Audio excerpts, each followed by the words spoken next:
Hello, everyone, and welcome to Super Base World number 3. I'm your host, Asmogan, and today I have the lovely, amazing guest, LordMetalMan. Would you like to introduce yourself? No, really. Alright, I'll do it. He's some fat fuck over in Britain that I like. He's very funny. That sounds about right.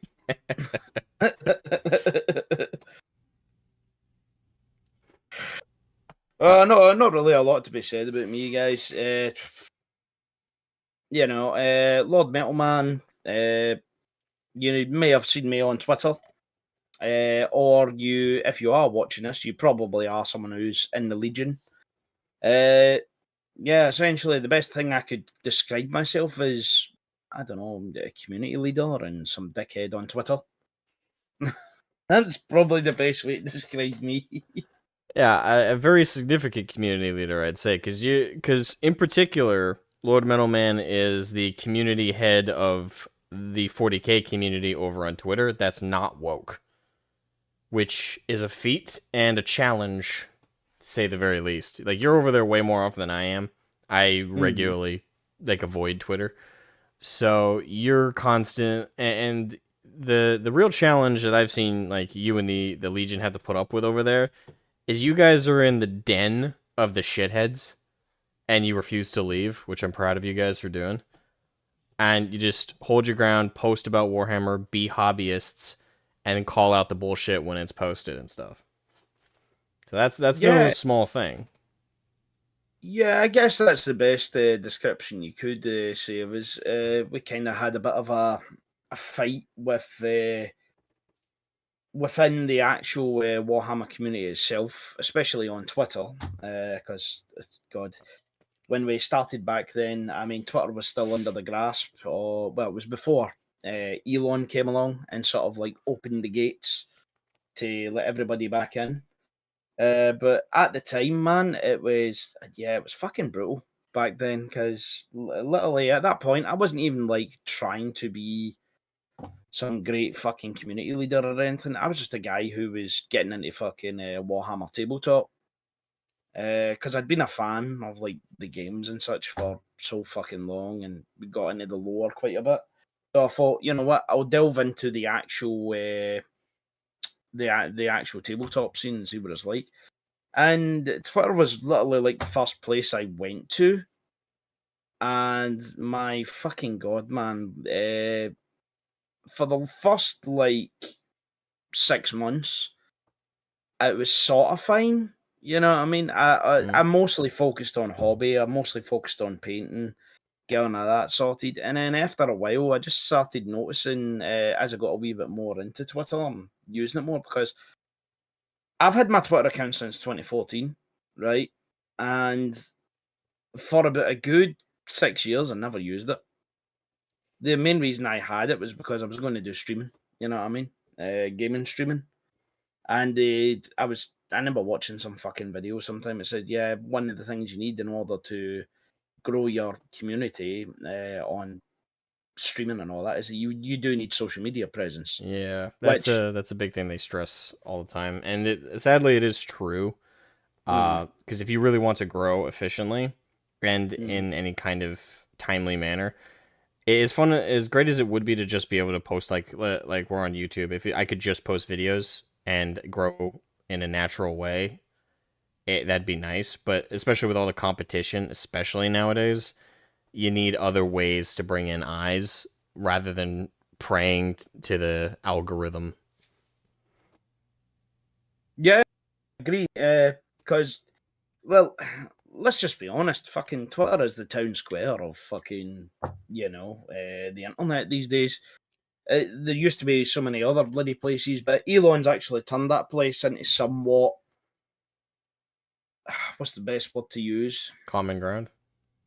Yeah, I guess maybe not because you still get a lot of idiots on there who fight all the time. But I'd say Twitter's sort of like the place where people meet, talk, and Right. discuss all sorts of fucking bullshit that goes on. And yeah, I'm seeing in the chat plenty of fucking cool guys there. I see Chrissy's there. Met him at fucking latest Warhammer World meetup. Lady Runesong, you already know Lady Runesong. She's fucking Indeed, I cool as do. fuck. She was the first guest on this show, in fact. Yeah, Lady Runesong's cool. I like Lady Runesong. I do too. I'm also playing D&D well as well, so I mean, Right, and it's been funny on that. You do have a YouTube channel, which, by the way, the link to his LordMetalMan's Twitter and YouTube is in the description of the stream. If you guys want to go check either of those out. And yes, they have been playing D&D over there, and it's been entertaining. I've been able to catch only a couple episodes, most of them after you guys have been done being live. So that's my unfortunate luck. But I do try and catch up with it. I mean, my YouTube is mostly just I just put whatever on there. You know what I mean? Oh yeah, I did forget to mention the Lion. The Lion's one of the earliest guys I actually met on Twitter. Really cool guy. I really like the Lion. I met him as well at the what do you call it, the Warhammer meetup too, and you know, exactly as I thought he was. He's got a Twitch as well. He does a lot of gaming streaming and such, and yeah, he goes gaming through a lot streaming, got it. Yeah, he does all sorts. The funniest memory I've got with him is playing Phasmophobia with him. I suck at that game. Yeah, I can imagine why, but you've got a Danish guy, he's fucking Wolfenbach. Yeah, he's a furry cunt too. But yeah, he was playing in that with him as well, and we had Kato Sicarius and The squad. we had Swy with us as well. And there was just a moment where, like, in the room, and Kato was winding him up, and yeah, Lion got fucking scared as fucking ran out the room. It was quite funny because he got spooked. So a little bit more of your background with Warhammer. I tend to try and ask every guest this, but what was like your first introduction to Warhammer, if you can remember that far back? If we're talking like the very first time I actually learned of Warhammer, as in like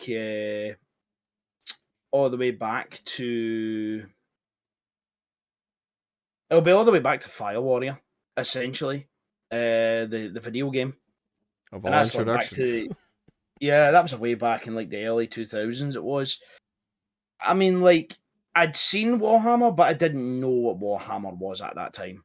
You know what I mean? Like, say, I've seen the store. There's a big store in Glasgow over here. That's something I've always passed by when I was younger. Before then, and I always saw the store. I always saw what was in it, but I didn't have a fucking clue what it was. I was literally like a young teenager at that point. I think maybe like 13, 14. Right. So I was just sort of like taking my first steps into learning what Warhammer was. And I actually learned at a bit of a later stage. One of the games I did actually play. I am not bald. Don't give that shit, I fucking saw that. I Kato. wasn't sure if you were gonna catch that. Oh, by the way, I've got fucking hair. I just cut it short. All right, don't give your shit. by the way, welcome to Astartes. Oof, my man. Is that a female sign, or is that the male? I can't remember what the symbols are. Wait, is the female sign the circle with like the plus that's sign? The male sign. That's the male sign. Okay. Yeah. Hope you didn't. And I see Brother Oddball's there as well. Fucking cool guy. Oddball, expect a DM after this. Just letting you know. Print me more minis. So he says, I hope you didn't watch the new gameplay. I have not. It's been in my recommendeds, and I bookmarked it. I haven't seen the new gameplay footage. Don't spoil me. You can feel free to tell me if it's bad or good, but don't like tell me anything. I do want to check it out. But also welcome to Roberto Sabado. And Udos, I forgot to welcome you earlier, but welcome, Udos. You've been here from the beginning. Alright. Do not watch. Right, so I got a wee bit distracted, but basically, I was rambling on there basically about how I learnt of Warhammer. And I actually learned that there was a game I did actually play that I was not aware of that it was a Warhammer game until much, much later. And this is because I got some fucking old PC from my uncle back in the early 90s that he had, and he just had a load of like hard disk, floppy disk games on it. And I learnt I'd originally played Space Crusade. The original game on, what was it, the Commodore, was it? I don't know. I haven't played that one. I'm not sure if it was Commodore or if it was like one that was after the Commodore, but it was like really, really back it was. But yeah, that was a very early one. So that would have been my very first actual taste of Warhammer, but I didn't know it was fucking Warhammer Town because I was like 6 years old at that fucking point, 6, 7 years old. I met. Now, you know what? I'll say I was 8 years old because 6 years old sounds too young. So that I actually I've experienced that's been a lot of people that I've encountered anyway. That's a common story I've heard when it comes to people getting into Warhammer. One of the two ways I've seen it is it's either generational, where it's like, oh, my dad collected and now I do it, or my granddad gifted me a box and now I collect like this. Like that's the one of the main stories I hear, and the other one is, oh, I got in through Dawn of War, I got in through a Fire Warrior, I got in through Space Marine. Like those are the common stories I hear. I don't commonly hear that you got like people get in through the Space Crusade game. Because I'm aware of that, but I've never played it. That's an older one. Well, that's a very old game, but it was a game I played. I wouldn't say it introduced me. It was more like I played it, but I was like, I have no fucking clue what this is. I have no clue what I'm fucking doing. All I know is there is monsters, and I am big burly fucking spacemen going about killing fucking monsters. That's all I knew at that point. So I wouldn't say I knew what Warhammer was, but you know, that was the earliest experience I had with it. Hey, that's pretty solid. So I guess my next question has to do with like you said you only got into the tabletop a handful of years ago. What was the army that you first got into and that you collect? Imperial Guard. Guard. Imperial Guard. Nice. Easy. What's your It, favorite it, regiment? had, it had to be the Guard. The Guard's like the most interesting one to use. I mean, like, I just find the idea of like, and I mean, as much as the Space Marines are cool, right? I don't hate the Space Marines, but there's just something about a standard, ordinary human that could be me or you, who has literally stood there on some fucking backwater planet somewhere, fighting against huge fucking monstrous things that could kill us with a mere look at us. And there's just something really metal about the idea of a bunch of guys are stood there like holding the fucking line. You know Oh, what I absolutely. mean? It's the desire, it's the male desire to hold the line. You know what I mean? It's just fucking badass as fuck. I mean, like everyone's watched like some of the coolest fucking Warhammer material out there. There's just so many cool ideas. There's so many inspirations from fucking history. There is just so much in Warhammer that makes it fucking awesome. And the Guard sort of takes everything that you can relate to from a human standpoint, and it can just put you there. You know what I mean? Absolutely. It's I just find it so cool. The idea of last stands and all. I always think it's fucking awesome. I And yeah, the Guard just interested me the fuck out. Plus, as well, like I'm a huge fan of military history and all that as well, so that kind of helps. And all the different versions of the fucking Guard are cool too, especially if you're a history geek. speaking of, what is your favorite regiment? Oh fuck, you're putting me on the spot here. I mean, okay, I'll start with what I collect. I collect Guard as Cadia. Cadians? Okay. Yeah. Now, the only reason I actually chose Cadia, it isn't because Cadia is my favourite, it's because it's the most accessible to get. You know what I mean? It's the easiest minis to buy. It is the one where, because anyone here who builds a Horde army will understand how fucking expensive it can be and how much fucking work it can be. And I do not need it to be over fucking $5,000 worth just to build like 500 fucking like Kriegers or something, you know? Plus, I wanted it to be official.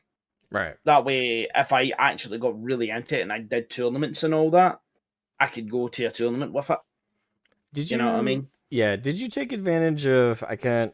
I don't know if those would have been out at that time or if they would have been discontinued. one of the ways I know a lot of like how I try to get into the guard in terms of like slowly, like bit by bit, is GW had a box set of just 5 Cadians that were like, Yes, yeah, like those little, yeah. yes. I bought a load of those. I did. They I were had a wall of them at literally. one point. That was crazy. You know what's funny? Like they cost like £5, so that's like £1 for every single bit of plastic miniature, right? Two of them, and you've got an infantry squad. Mm-hmm. You know what I mean? The only thing is you don't get a sergeant with it, but I had plenty of other infantry kits with other infantry heads who had sergeant heads, and I could make sergeants quite easily out of it.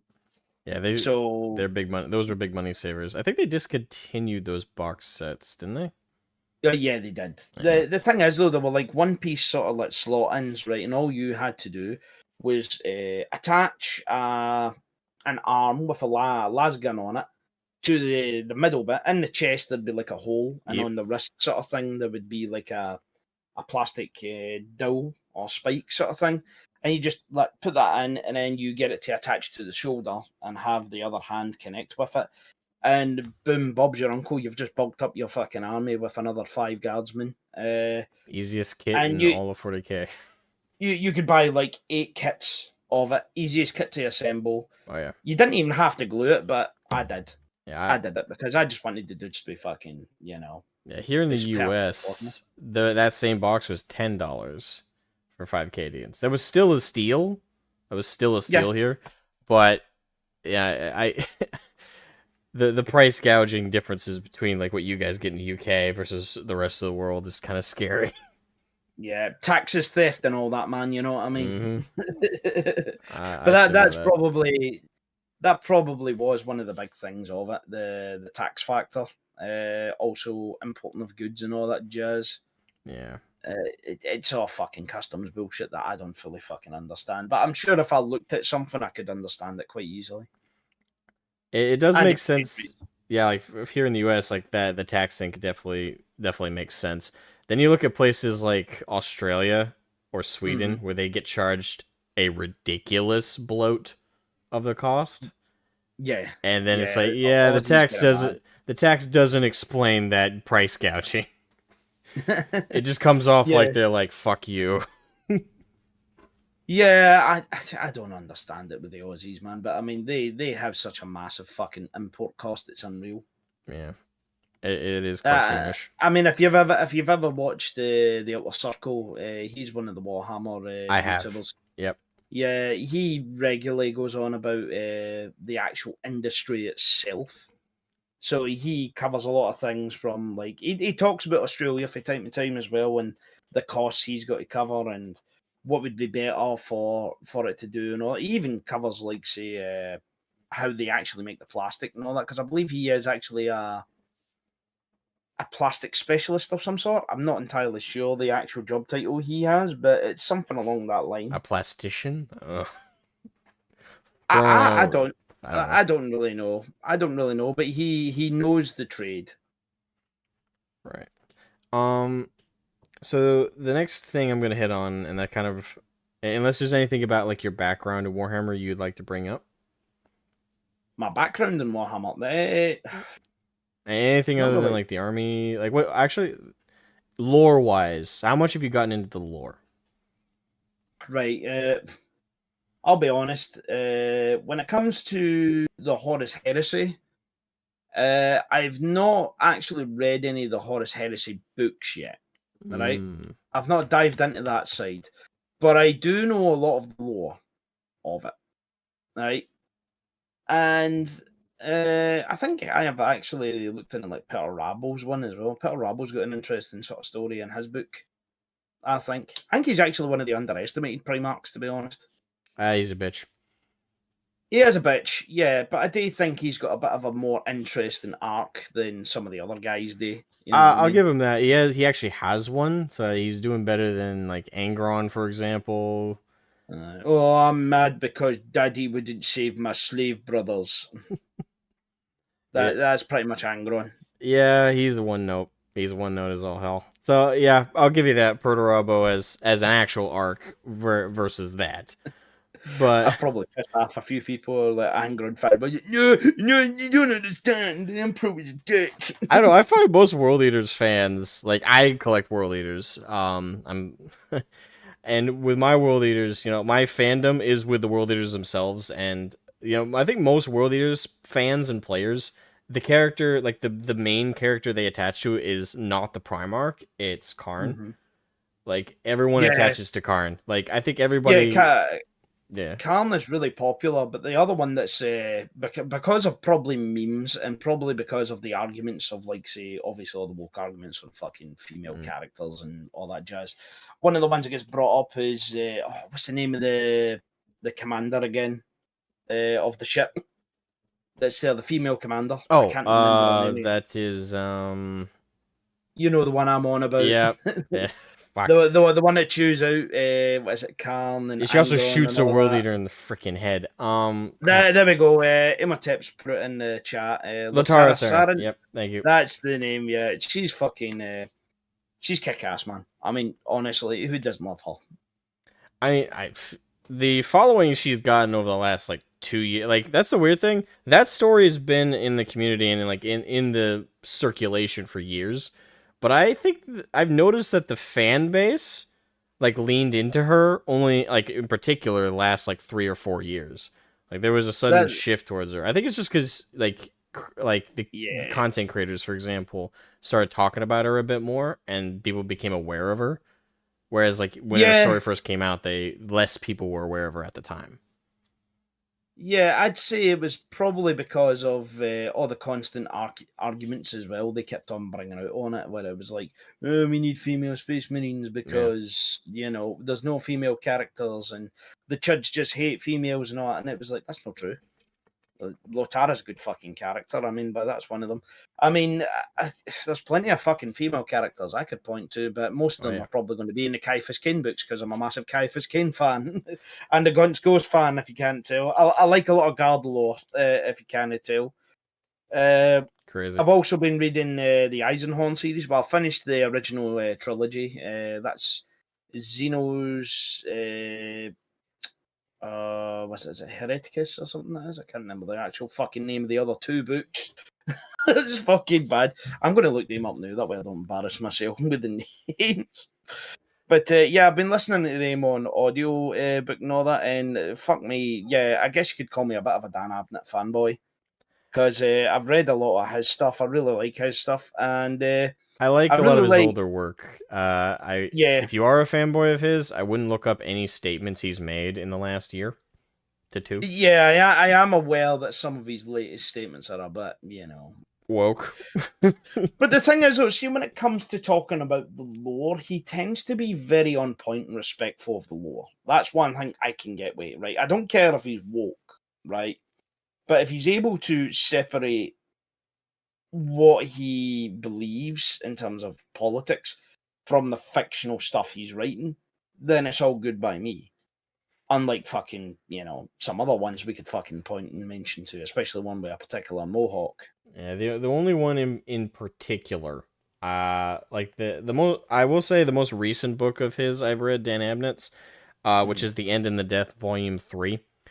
I really fucking hate how he rewrote the fight between the Emperor and Horus aboard the Vengeful Spirit at the end of the Horus episode. I haven't read it, so I don't really know Do you want to be what the spoiled on it? differences are.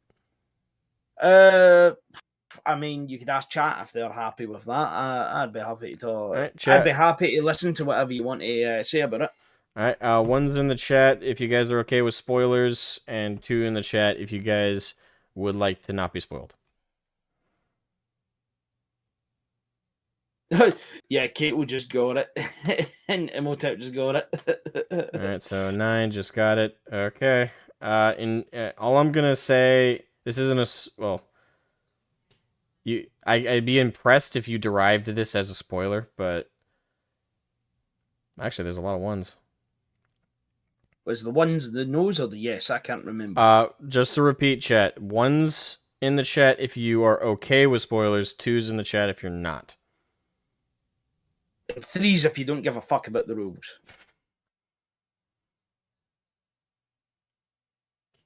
Oh dear. I mean, I'm a massive fan of the Gun Skull series. I'm a massive fan of Ciaphas Cain. Ciaphas Cain is like one of my favourite characters. Well, he is probably my favourite character there. I do like Gaunt and all that, and I do like the Ghost. The Ghosts have all got really good characters. And one thing that I will say for Dan Abnett, he's very good at giving a red shirt a death. You know what I mean? Like, he's very good at killing off characters. He knows how to do it properly. I do like I said, like I like most of Dan Abnett's work Mm-hmm. like years and years ago. I passionately hate the End in the Death Volume 3. I'm gonna put it like that, and all I'm gonna say to that, because I think there was enough people with twos in there, so all I'll say is Rusty Shiv. I'll leave it at that.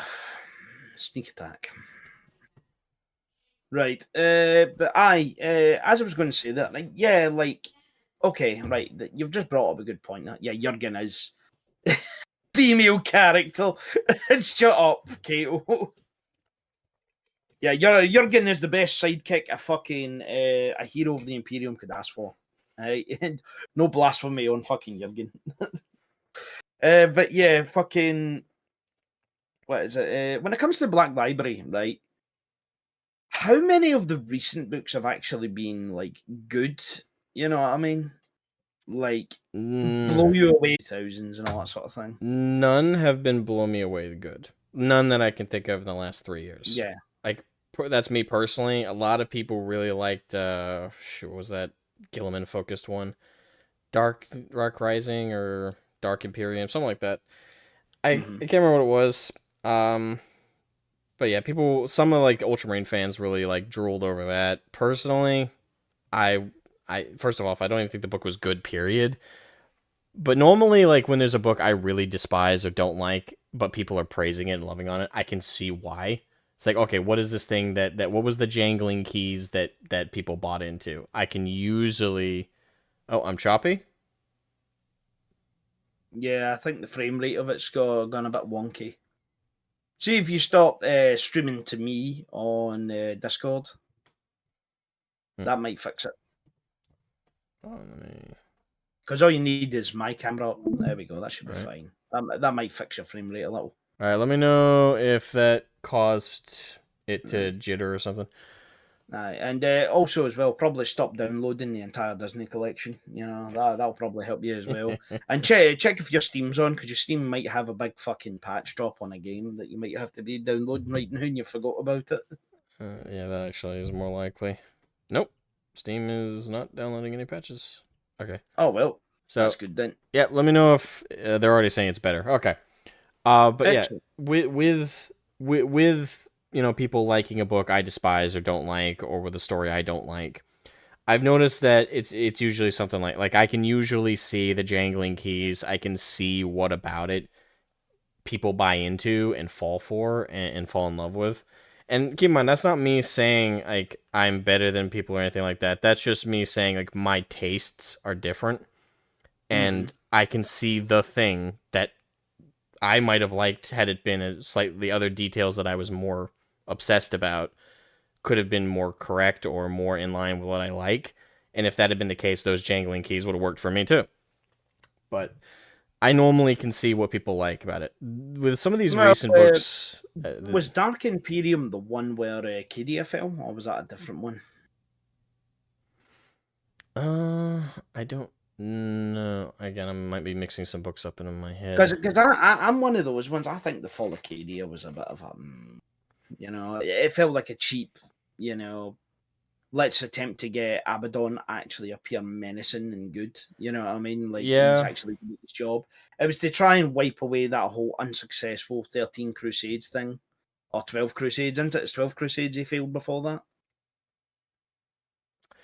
Yeah, because the Cadian one was the 13th Black Crusade, and that's what brought down Cadia. A lot of people really liked the Fall of Cadia. I gotta say, I I'd have to reread it. But Mm-hmm. with my initial reaction to the Fall of Cadia, I was super positive. Gathering Storm, that's the book. Okay. Mm. Yeah, Dark Imperium is after that. Dark Imperium's the one after that. Is that the one where Magnus comes back along with Gilliman? I think so. Yeah, I think This that is the was the one. thing when you have like 300 books to a given franchise, it's really hard to remember which ones are which.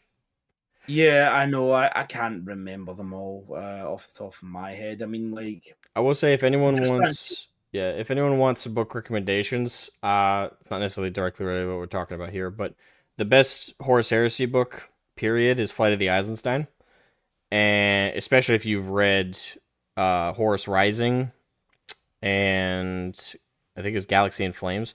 If you read the two stories leading up to it, in which are the prior books to it, even if you don't though, Flight of the Eisenstein is the best of the Horus Heresy series. Like there's some books after it that I'd argue came close to its quality, but none that truly matched it. It's the highest end of this series you're gonna get. So that's personal opinion. That's a big recommendation. And of course, assuming everyone here is an adult, because I do believe kids should not ever and I have a high opinion of what kids can handle for like stories they read and like the darkness it can kind of delve into. But one book I stand by, like you shouldn't read unless you're like at least 15 and older, is the Death Watch novel, because that has a pretty fucked up moment in it. I'll just say that. Like, if you ever look into the Death Watch novel, like that's got a pretty fucked up moment.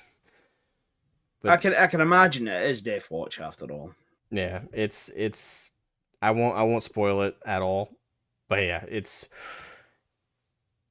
I read it as a young man, and I tend to think I'm pretty good at not being shaken by things I read or fictional stories. It was one of those that I had to close the book for a few minutes and be like, I need to not throw up. Like my imagination painted too vivid of a picture of what they were describing, and it was kind of horrifying. But that's another good book I'd recommend. If you're not easily swayed by things, and B, you're not younger. I don't think younger people should read that book. It's pretty heavy, but Well, that's the thing, though. Like, say, some of the Warhammer books, they did go rather deep into details on things. That was probably why I liked Dan Abnett books, because he was very big on the details of that situation. Like he writes things like he's writing a movie script hmm. in a sense. You know what I mean? Well, he's actually done movie scripts. I think he got involved with, was it Guardians of the Galaxy movies and that? I believe it was Guardians of the Galaxy. Yeah, I don't know what other stuff he's done, but essentially when he writes things, he describes it like the way you would see, like you could picture a scene, you know, from a movie or something, or a TV show of something happening. And he's really good at like describing it. That's why I say, like, see, he's very good when it comes to a character death, because I think pretty much a lot.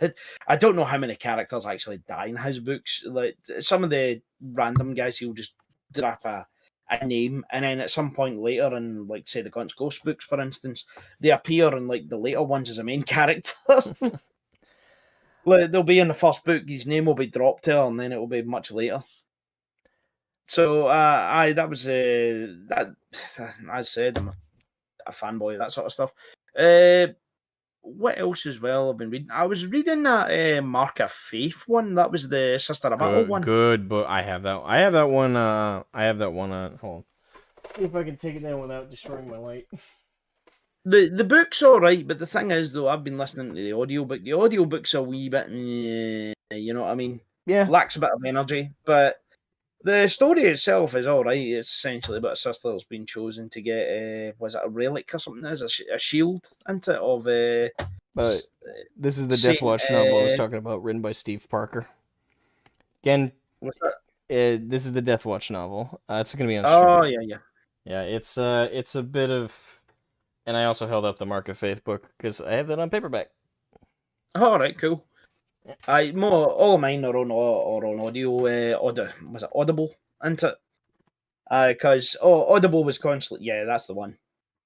Yeah, Audible's got a lot of books, and from time to time they do sales. But because you get a membership, you get a token thing with it. So I just started like doing the deals and all that. That was actually how I got into Ciaphas Cain, because Ciaphas Cain was on like 3 Warhammer books for so much money or something. I think it was like £5 or something. It was something stupidly low. It was, Man, that's and it pretty was cheap. for the Emperor. And I will say to this day, it is probably my favorite book I've ever read in Warhammer so far. Hmm. Mainly just because of like, say, I don't know. I think it's just a very well written book for, especially for Ciaphas Cain. It's going to be his first one's his best one. And have you ever read a Ciaphas Cain novel? No, the Ciaphas Cain series I haven't gotten into. Well, you probably should. You'll enjoy it, and Probably. it's what I actually recommend it to a lot of wokies as well, because if wokies are looking for female characters, fuck me, you've got them in fucking Ciaphas Cain books. For a start, the commander who's actually under him is a red-headed white woman. I shouldn't fucking say that, because guess what? Many of these people defend what Disney's been doing with them. And if you've seen what the Disney fucking guys They're have turning them been all black. no, not only just that, right? But have you seen the latest video for Project Veritas? I have not. Essentially, they got a nice looking girl to go on a date with one of the senior managers at the company of Disney. And basically, you know how every single one of these always seem to get on a date with a lassie of some sort, and they go straight to this dining place, and he's like, right, so let me tell you all the fucking like nasty things we're doing at this company. So for a start, we're not hiring white men. Wait, I think I've seen that clip going around. If it's what I'm thinking of, it's from that Giorgio guy or Giorgiano guy. Oh, is that not Veritas? I don't think Oh, so. Like, I was pretty sure that was Veritas. if it's this, Or if part it's the there. same thing, if we're thinking of the same thing, we could be thinking of two different things. But the clips I've been seeing going around, that was shoot, it was some like pseudo news outlet that the point is they were going on dates with like the execs and stuff, and they were filming them and then getting them to admit, which is weird, by the way. Like if you're doing some fuck shit like in the background, or like not hiring people and doing stuff that could get you sued, you figure like you would have a pretty tight lip about that, especially if you're going on like a Oh, I random date know. with somebody. I know, but he did this with 2 girls apparently, because they used 2 girls to get out with him. That's But even worse to fall for that twice. yeah, I know, it's fucking nuts. But the thing is, though, right, one of these maddest ones he came out with was he was saying there was a guy at Disney, and he actually got turned down for a promotion purely because he wasn't black enough. That's Let against that the sink law. in. Let that sink in for a moment, right? He was a black guy, but he wasn't black enough. Yeah, That that's that's just shit. crazy to me. That's fucking nuts. Yeah, that doesn't surprise me at all, though, especially with like the mentality of that particular industry. Yeah, Yeah, it does feel vindicating to hear them like out and right admit it. they just admit it. Yeah. Yeah, but it's almost horrifying because they do so. It's like And the thing is, though, we knew they were doing it, yeah, like but I nobody didn't had know any it was that doubts. fucking daft. Anyway, moving back on to Warhammer before we get carried away here.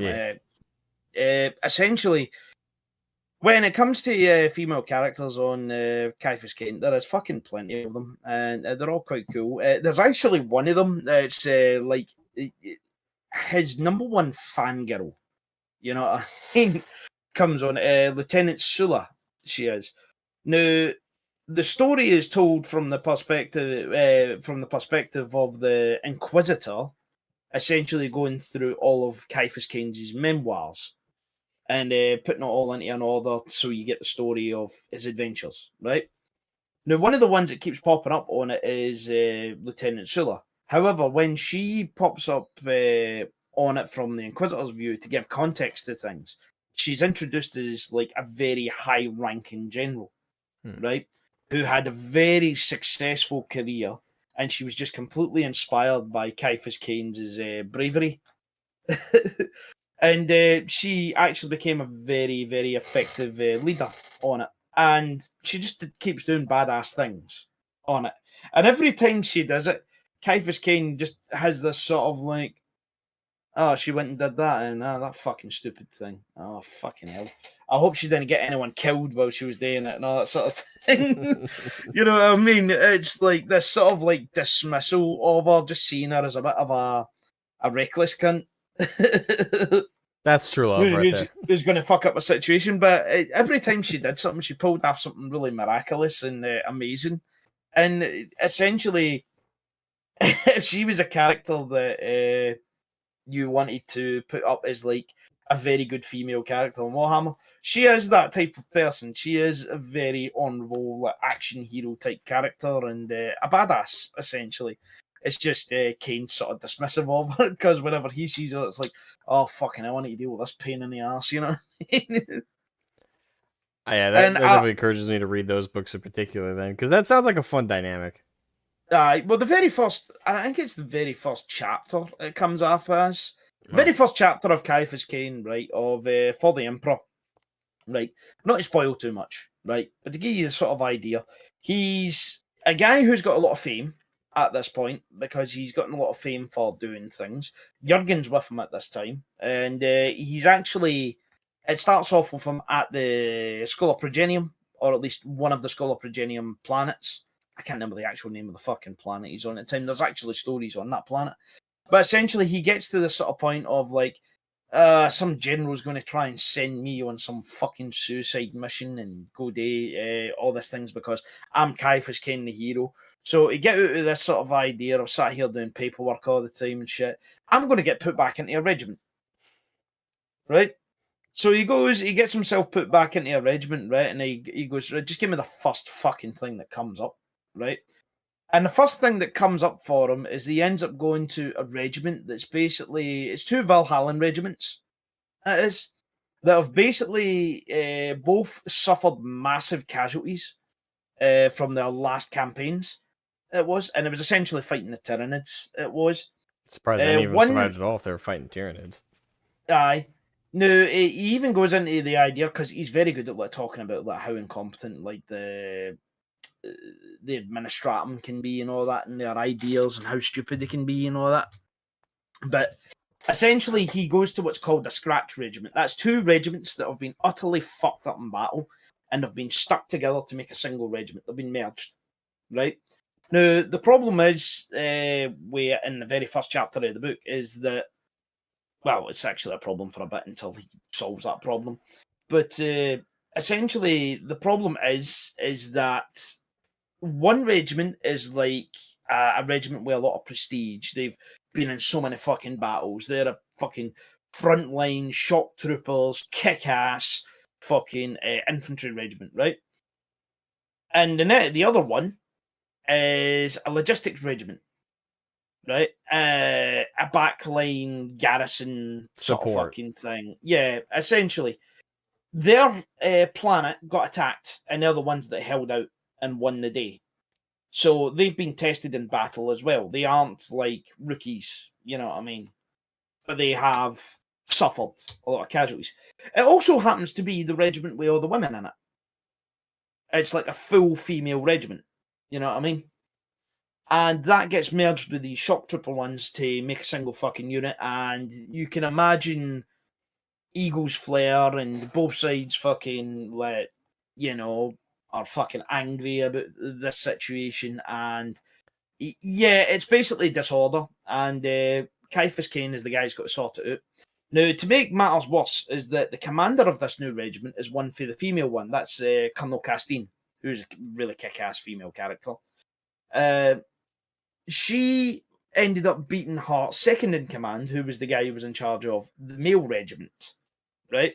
Right. By 3 days seniority. 3 days. So she got colonel over him because of that, even though he's more battle hardened.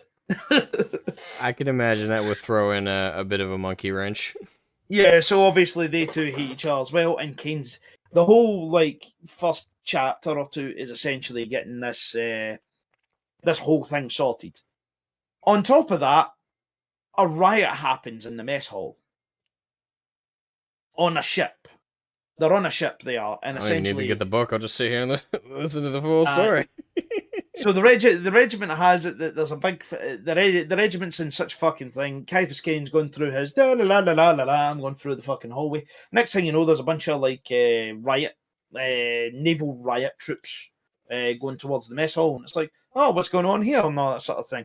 Oh, there seems to be a riot and all that going on. Yeah, blah, blah, blah, blah, blah, and all that along the way. Oh, well then... they go in, and as soon as they turn the corner, like a plate or something smashes against one of the officers' fucking heads, and it's like, what the fuck?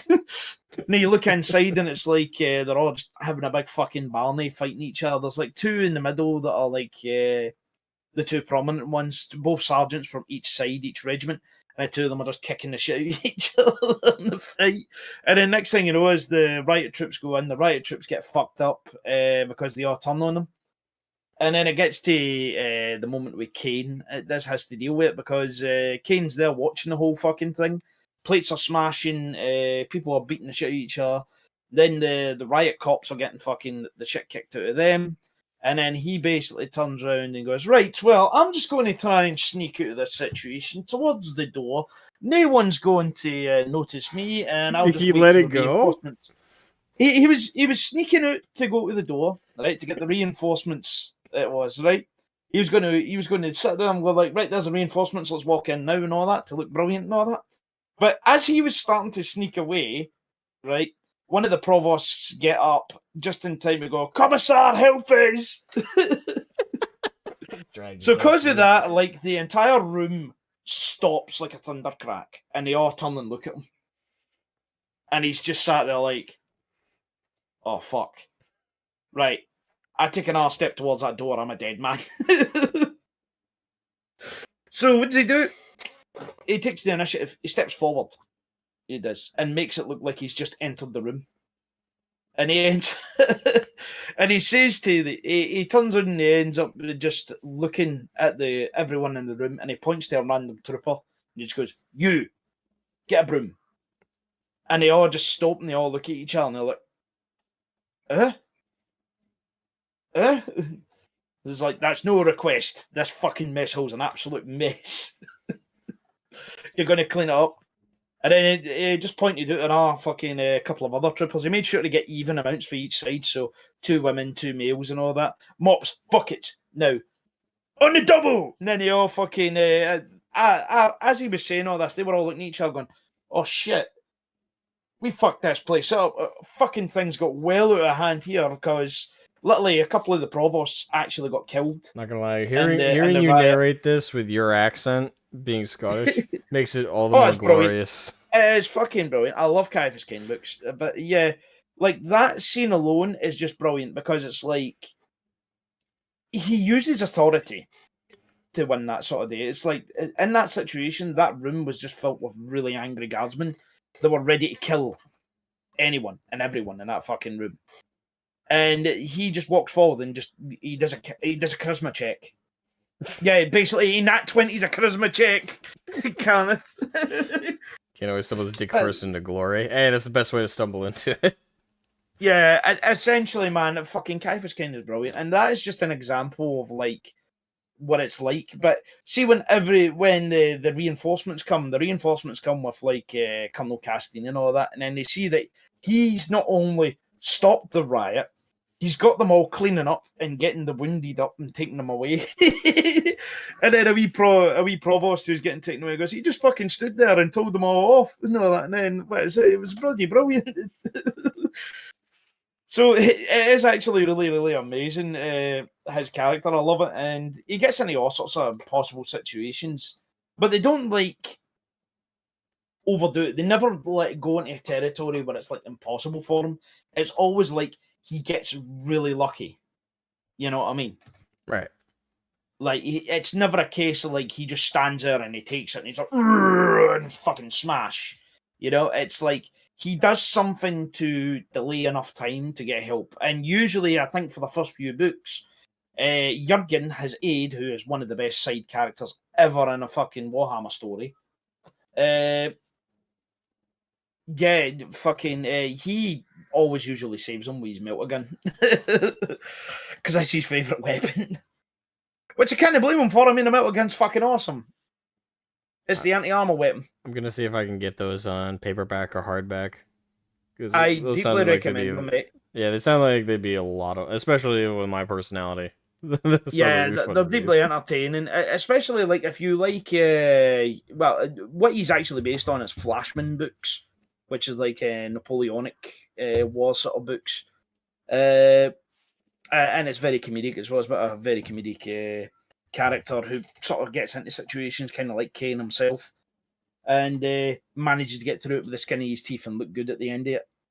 Fucking brilliant. And the whole thing is, okay, Kane's like the biggest coward ever. He's like, he wants to, he doesn't want to die. It's just essentially what he's trying to do. And because of his status and his situation, he's always got to look like the hero. You know what I mean? It's like his reputation always keeps dropping him in the shit. If he doesn't do it, he's going to get fucked. So he's like, yeah, well, I've got to do it then. And he somehow manages to pull off these amazing feats. And each book's just really entertaining, and they all go through it. I couldn't recommend Ciaphas Cain anymore. I'm surprised. When it comes to like the main book series I've read over the years, it's definitely been the Horus Heresy and the Siege of Terra series. And I've fallen in love with 40k through those like so thoroughly. I mean, I already was in love with the hobby before I got into the novels, but I got into them very quickly after I was introduced to 40k. So. I mean, I know of Ciaphas Cain from doing like lore research for lore videos I've done, and yeah. I've seen his name thrown around. And I've known about the series. I just never really looked him up. So thank you for giving me a bit of a preview, because that it makes him sound very appealing. Yeah, it'll just be better with the Scottish accent. No, that makes it better. So much better. One. But no, the first one is on a planet, and it is actually another thing as well. The first Ciaphas Cain book actually sort of like, it does detract quite a lot of woke arguments as well, because like say one of the ones that they did say is that every single fucking actually Ciaphas Cain books actually do kill a lot of woke arguments. But like, say they made this idea that the Imperium is always trying to kill people all the time, and fucking they'll never work by fucking they'll never work with Xenos and all that sort of thing. Whereas in the Ciaphas Cain book, there is literally a diplomatic corps who actually do deals with alien races and all that. Yeah, sort of thing. The thing is, the reason the woke pull that card all the time is they don't read the books. Like you and I could sit here. It's just another gaslight of trying to ham fist the Imperium into fascism. Yeah. Like every fucking media that's out there, they will just do, this is fascism, this is literally fascism, this is fascism. Shut the fuck up. They don't know what they're talking about. They do not know what they're talking about. It's the same shit they give for, like, say, the Starship Troopers. I mean, Starship Troopers... that movie they tried to make it that they were fascist, but instead all they did was give them the aesthetics of fascism, and literally when you actually go into it, you're like, this is actually pretty libertarian, you know what I mean? It is very libertarian. Again, that's part of like the frustration, and that's how you know they're disingenuous and they're not real fans, like the most of them you encounter. Because again, like you and I could sit here and you could talk about Ciaphas Cain for hours. I could talk about Flight of the Eisenstein for hours, just that one book for me. I could talk about the Horus Rising. I could talk about the Fulgrim novel. I could talk about pretty much every novel I've read in the series ad nauseum. I'm in love with the series. You're in love with the series, and we know intimate details of how the universe is portrayed. So we know it's not as simple as calling, the Imperium's fascist. It's like I said, when it comes to Warhammer lore, right, there's a lot of moments I remember, and that is one of the biggest moments I remember from a 40k book, is just Ciaphas Cain in that mess hall staring down a bunch of angry guardsmen. You know what I mean? In a situation like that. And if you were like in the Warhammer universe and you were a person of authority and you had to walk into that situation, it is literally one of those situations where it's like, yeah, that could happen. That could happen, that situation. Yeah. It's not cartoony, it's not stupid, it's not over the top, but it can happen. And it could be you, the regular Joe guy, who's got to be there to deal with it on the day, because it could be your watch. You know what I mean? You could just be a guard on watch and say, oh fuck, I've got to go in and deal with this shit. You know what I mean? It's like literally, it's relatable to like your job and all that sort of thing. Because there's always that one thing in everybody's everyday job where you just go, oh fuck me, right? I'll go deal with that. You know what I mean? Yep. And Absolutely. that's the sort of thing you can relate to there with him. I said as well, I mean, like Gunt's Ghosts. I said probably one of my favourite books by Gunt's Ghosts is the third one, Necropolis. That one's really good. I really did enjoy that, and it's basically about a hive city under siege from chaos forces. And that's the thing as well, though, with the guard books is that you see all the chaos cultists. It's not just the big powered armored men fighting each other all the fucking time. I'm mightier than you, sort of fucking thing. No, it's the actual the struggle between the humans fighting each other, and it's brilliant. He does well at like showing the horror of the fucking universe on what it is. That's the thing with the guard books; are good at that. Yeah, the guard, anything guard focused, like the Cadia Stands, I think is a pretty good book to capture this as well. And another good one's what is it? Hell's Reach. Yeah, Hell's Reach is a really good one for that because Hell's Reach is and Hell's Reach is a the pit. good crossover between like if you're a very Space Marine focused reader and you're you like guardsmen, it's a very good like middle ground for like the and it's got Black perspectives. Templars in it. Oh yeah, it's one of my favorite books. Oh, defo. It's fucking one of the best ones out there. And plus, I'm assuming you've seen the animation on YouTube. I have, the guy yeah, did the fan animation. I think most, if every 40k fan that's been around in the hobby for more than a year or two has seen it. I'd hope so. Yeah. I'm going to say right now to anyone in the chat, if you haven't watched the Hell's Reach fucking animation movie, fucking watch it. It's a good, like, I think it's 2 hours or something that is. The full thing is, yeah. It's like 2 It 3 covers hours. it covers the whole siege of Hell's Reach. Oh yeah, and it's got fucking so many in it. It's very, very Plus good. It is a bit of it's very stylistic in the first half, I'd say. I think it's multiple artists worked on it. I'm not entirely sure, but the earliest parts of it's very like sketchy, kind of black and white, but very emphasis on the white. The guy behind it, and you can see this with his Warhammer Plus official series. The guy, or I don't know if it's a guy. To be fair, I don't actually know the person behind it. Like I know Sam Peterson. I know about that guy, like the guy behind Astartes. So I could say he confidently. I don't know about the person behind Hell's Reach, to be fair, but I know that the same person who did Hell's Reach got hired to do a Warhammer Plus show, and in both of them, you can see like there's this really emphasis on a stylistic, like kind of animation. Like in the Warhammer Plus show, it's the Blood Angels, so there's like a black and white with the only color being emphasized as red. Mm-hmm. So it's a weird stylistic choice there. And in the Hell's Reach animation, at least towards the beginning, it's very like.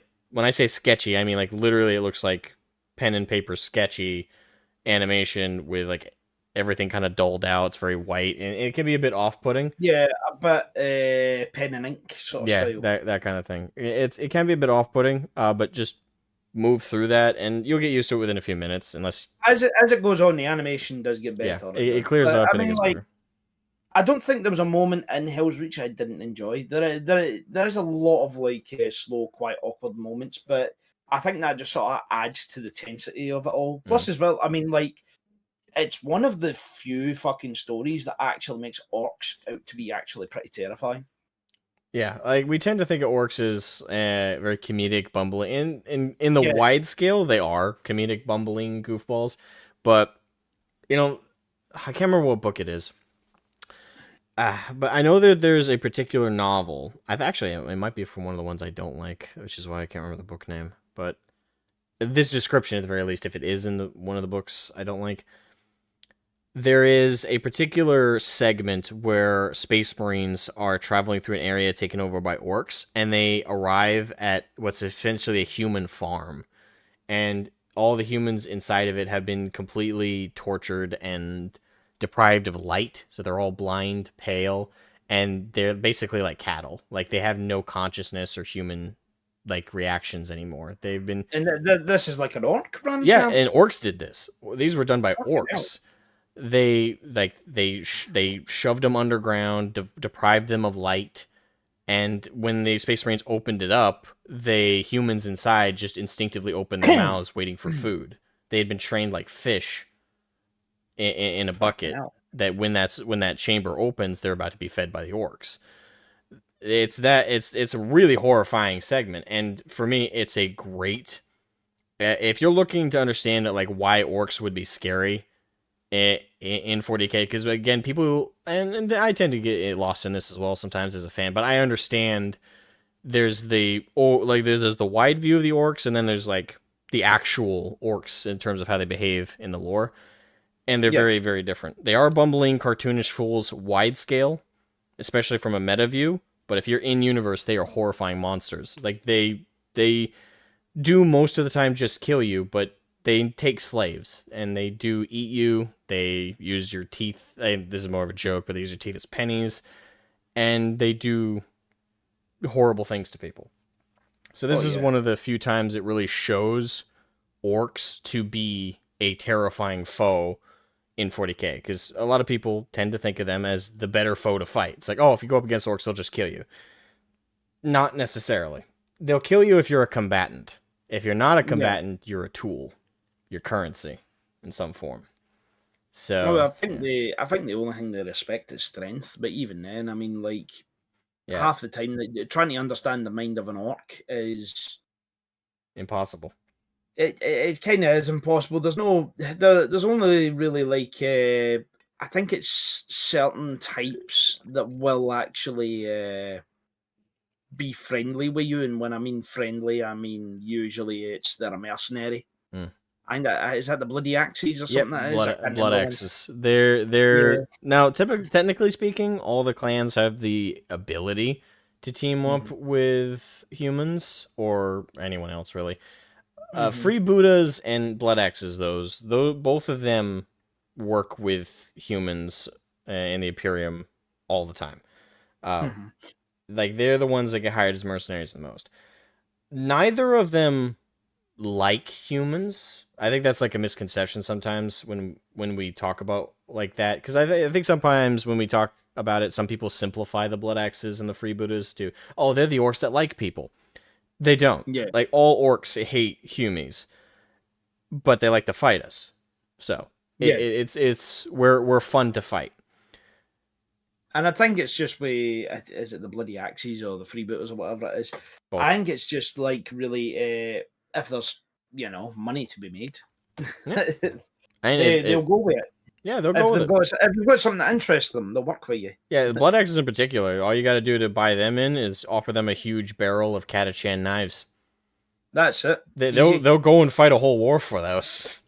I don't think the Catachans would approve, but yeah. No, they would not. But the orcs, a friend of mine put it best. What did he say? Orcs are horrifyingly simple, and that's what makes them complicated. Because we tend to overthink them, and when you overthink something, you don't factor in that because they're simple-minded, simple things can shift them. You might be like, okay, we bought them out, we offered these knives, they're not gonna screw us over. Well, let's just be honest as well. Like, say, if we're talking tabletop standards, orcs are one of the funnest ones to fight against. Oh yeah, and pretty much, I don't think I've ever met an orc player who was an asshole. I think all orc players are actually pretty cool guys. Well, mostly I've seen. You met one at least. I'm an orc player, and I'm an asshole.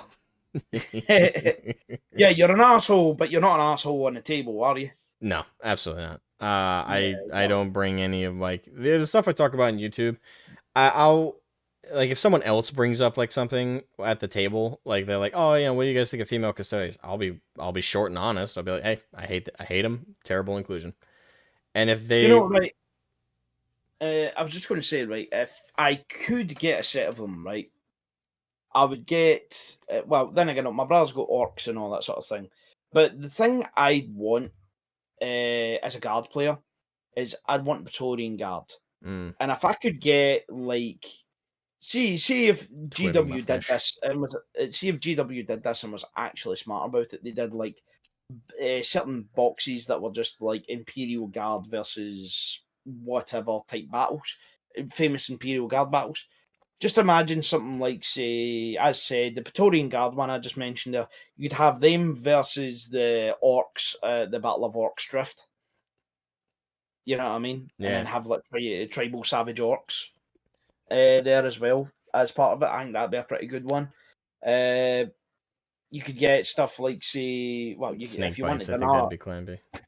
if you wanted another orc one, you could do something like, say, when Valhalla was attacked by them, because Yeah. Valhalla and orcs are like massive fucking like arch rivals.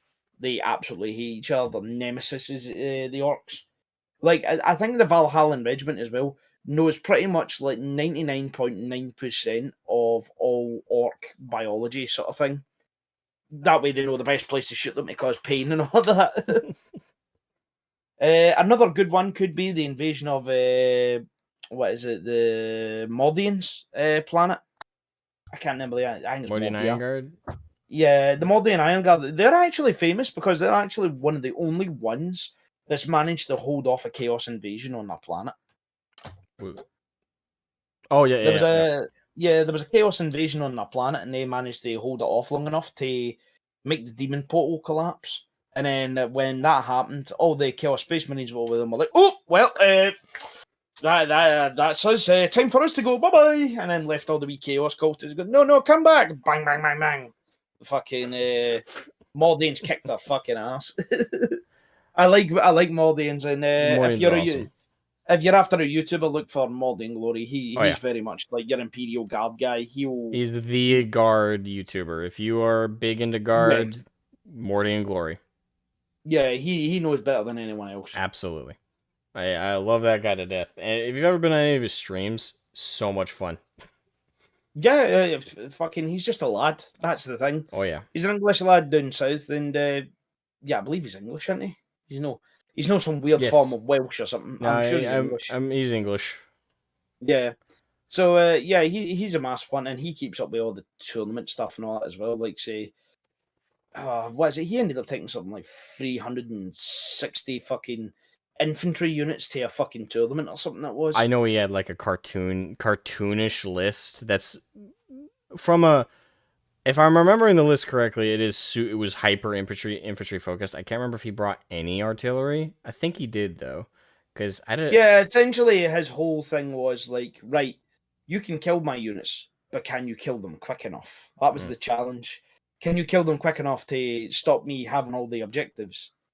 Oh yeah. So he basically just like, it's a very orc strategy, if I do say so myself. Yeah, he just chaffed the fuck out of all his infantry and got them up there to block, keep the enemy's units busy. Instead of the green tide, also it's as well, camo tide. Yeah, Havoc, he also does bolt action as well. Bolt action is something I'm slowly looking at getting more into. I have no interest in bolt action. I mean, I've thought about it. But Conflict 47, for me, I like the escapism of like a fictional the sci-fi universe. elements. When you get into like the historical wargaming scene, the miniatures might be cool. They might be really well modeled and designed, and obviously the lore is just real world history. As much as I find that interesting from like a side kind of thing of learning about history, I have no interest in like to the point of collecting like a whole war game and playing it. There's just not enough there. I like fictional settings. I like, so Conflict 47 I've looked into though. It just doesn't. Yeah. The one downside with Conflict 47 is it doesn't look like it has enough support, but hopefully that'll change. Well, I mean, right. We'll talk about alternative games in a moment, but let's talk about a hobby problem here, right? Here, what is the number one problem everyone has with hobby? Everyone. I'm just going to give you the clue. It begins with T. I was going to say price, and now T. Price is one. Right, price is the entry problem. So, right? So this is more like internal. Once you're in the hobby. It begins with T, ends with an E. There we go. Mad Minute's got it. Mad Minute got before I did, but time. Time is the biggest fucking problem, right? Because even right now, as us talking, right, what could you be doing if you weren't doing this right now? Painting minis, assembling minis. Yeah. There's always a point where you're sat there going like, I should be painting minis right now. I could be painting minis right now. I could be Yeah, doing that right me now. in particular right now, because I have a commission I still haven't finished. Because I keep Yeah. having like other stuff. It's like, okay, if I just do this real quick, I'll do painting for this, and then it's like, oh shit, it's like 12 o'clock at night, and I have work tomorrow. You know what's bad as well though is like I need to be in the mood to do it now because look, I've got just loads of fucking kits that I've bought cheap. Oh, upside down, heavy weapons one. You know what I mean? I've bought these real cheap. I've got them there. I need to build them and all that sort of fucking thing, and I just can't be asked. Sometimes I'll just come in and I'll be like, yeah, I could do all that, but you know what? Fuck it. I'll just put on a video game and I'll play that for a few hours. Yeah, I know the feeling. Like Literally, I've got a Bane Blade under here right now. I will It say needs to get this: fucking the real sad thing with that point is, especially with the immediately like before the Fem Studies debacle, right? I was actually having an improvement on my motivation to paint and stuff because yeah, I was reading. Ooh, nice. Same. Yeah, I Calskins are built them actually. oh, you got kill That's team one of set. the ones I have built. Yeah, I have a combat patrol, a chaos rhino, and Angron right there that have been there for a while. Plus, I have a couple stuff like I'm working on. Like there's so much. No, field battery. You showed me a whole pile of shame or just stuff you got recently? Okay, just this is just stuff that's in a cupboard that's right beside us. Right. Because my whole pile of this shame's one, down there. that was my brother's one, right? So that's still not fucking built yet. The fucking orc truck. Oh, that's easy. I know, but it's still not fucking I've built 12 of those. I know, but it's just all this shit, man. I mean, look, there's the big daddy Okay, of them all. I can understand why that one isn't done yet. Those ones are a pain in the ass. Yeah, so, I mean, as you can see there, I mean, like, you just look at your fucking kit, and that's in a fucking little bit just beside us, man. And I look at that every day and I go, I could build something like that and get that away. You know what I mean? It just depends how I'm feeling that fucking day. But see, because of my work and the amount of fucking time I spend on it, plus it's a very physical fucking job. Same. Yeah, delivering fucking packages all day.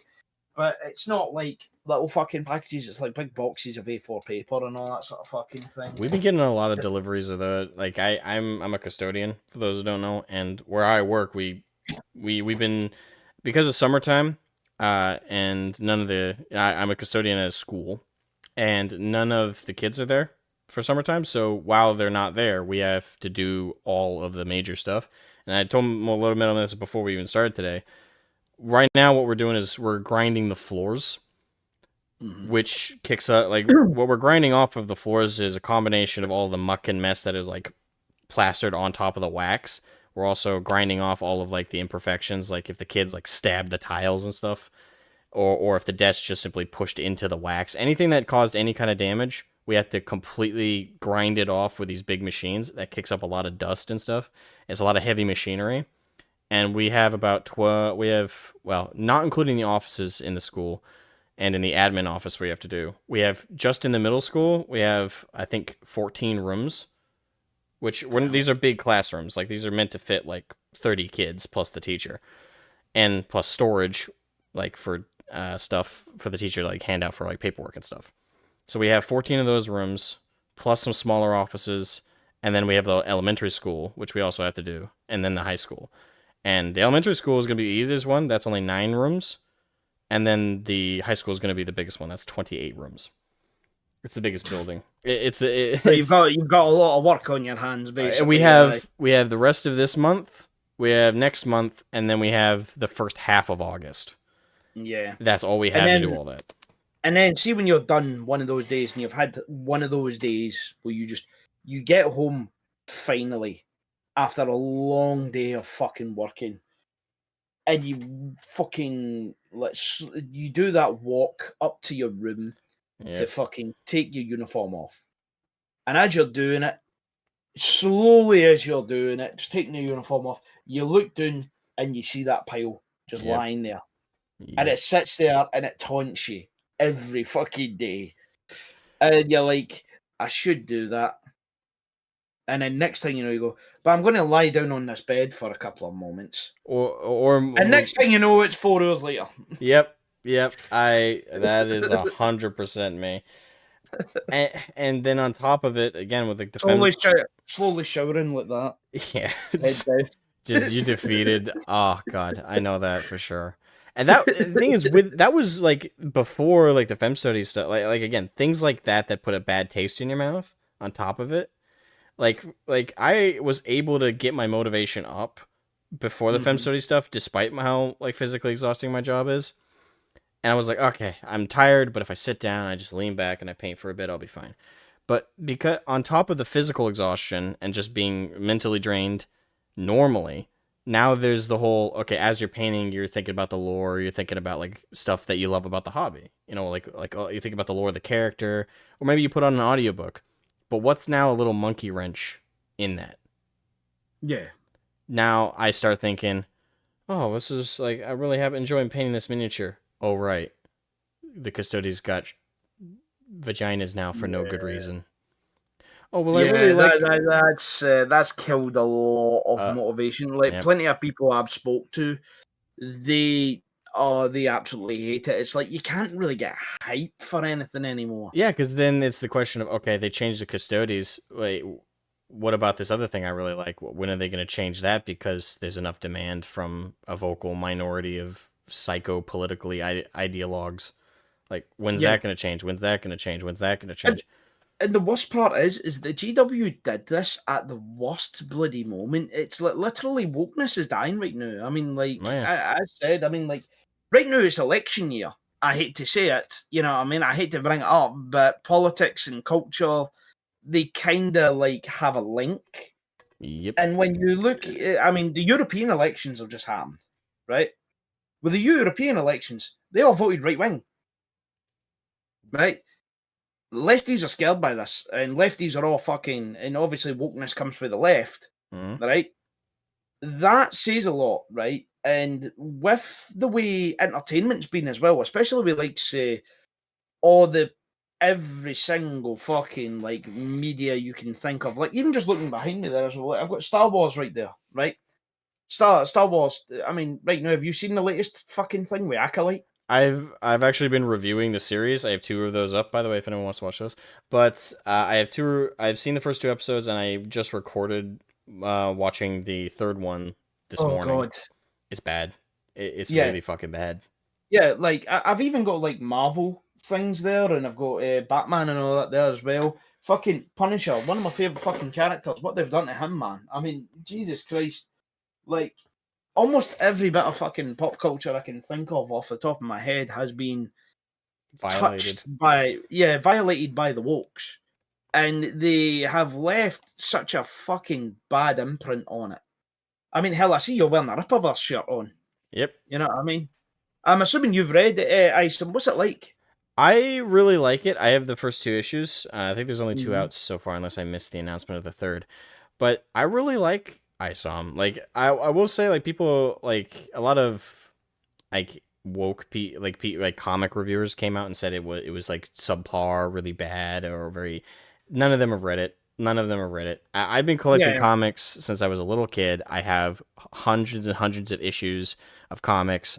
I love comic books, and and that brings up another point of credibility of fucking people as well, because how many people have sold their credibility oh yeah, many. to side with the woke agenda bullshit? I mean, like as soon as it touches something, it poisons it.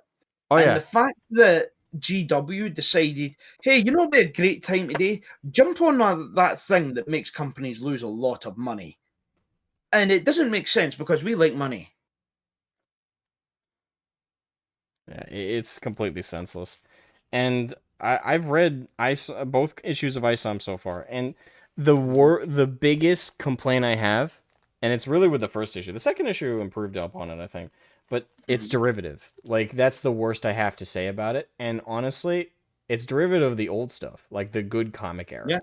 So that's not even a fully negative point. It's taking from the good era of comics. It's not like, keep in mind, when I say derivative, I don't think it's copy and pasting anything. It is Mhm. unique characters, a unique verse, and a unique take on heroes. I But it do think feels so. like it's doing old Yeah, tropes. it's repeating the old tropes. That is like the if you've I, read any of I, the I think comics if from you the want if 90s. you want to say it in the most nicest way possible, Hmm. it's traditional. Yeah, let's go with that. It's very traditional. if you were a fan of 90s comic books, Mm-hmm. then you will like ISOM. It repeats a lot of those same tropes and that Mm-hmm. same era. So this is, I would say, like the biggest compliment I would give to ISOM is it's a love letter to 90s comic books. I would Yeah. say it's a love letter to 90s comic books. It's like I said right now, like say, what we've been hit with a lot is deconstruction bullshit. You know what I mean? To have something that's just a wee bit more traditional is probably favoured right now. You know what I mean? Yeah. Like I said, I mean, like when was the last time you saw Superman get a good story where he wasn't evil Superman or some bullshit? You know? It's been a while. Like, Yeah. then there's also like that. What was that comic book? It was about like a gay Superman. Oh yeah. Well, was his son or Yeah, it something? was his son.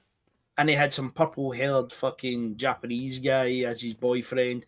And some of I think the most prominent picture came out is that literally he was in a crowd protesting about Yeah. environmentalism, and It's you sat just there going like, "Wait a minute, he's fucking Superman. If there's anyone no can do something escapism about it, anymore. There's no if escape anyone, that proves if it. anyone can do something about the environment, it's fucking him."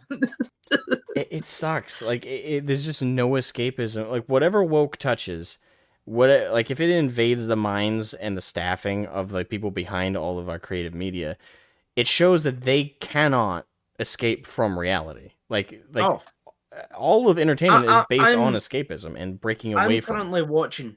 I'm currently watching The Boys, Oh, season the new 4. season. Oh god, man! Like, okay, right. The last season or two now, it's been kind of obvious that the writers for season one are gone. You know what I mean? Yeah. This season they just amped up the spite. You know what I mean? Like, say when it used to be a wee bit more balanced. It was, and now they really are hammering home the idea of it. Like it's Antifa versus the Proud Boys, and Homelander is basically Trump, and literally Frenchie is gay all of a sudden. You know what I mean? Like, okay, Frenchie was a bit of a strange character, but they changed him from having this sort of like boring relationship with Kimiko, the girl who doesn't speak. Yeah, Yeah. I've To all of a sudden, oh, it's Colin. You know what I mean?